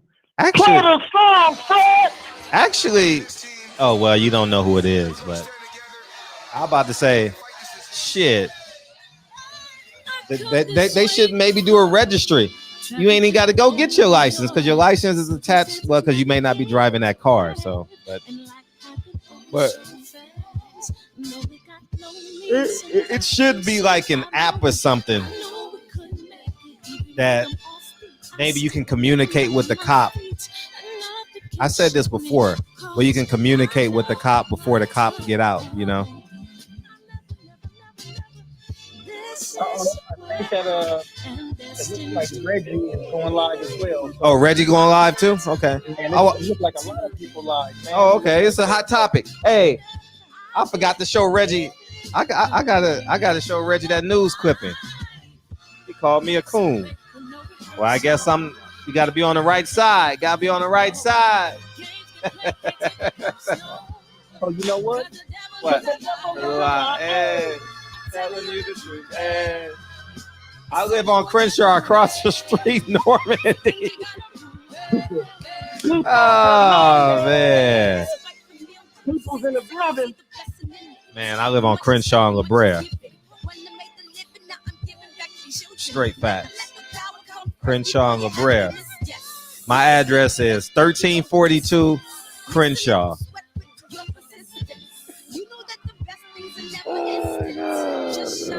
Come on, BA. Salute to you. Just above the truth.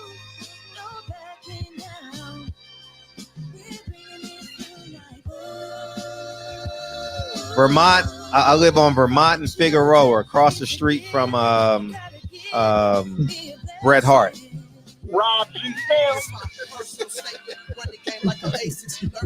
Seriously, that's where I live. On Vermont and Fig. They intersect like this. Cross street from the McDonald's. Yeah, right there. McDonald's. You gotta give back, give up. 4 o'clock tomorrow. Don't forget. I think it's gonna be a good show, man. Whole new information, man. That's pretty cool. We got his biographer in here. Yeah, that's gonna be cool, man. I gotta post that right now. Phil J 508.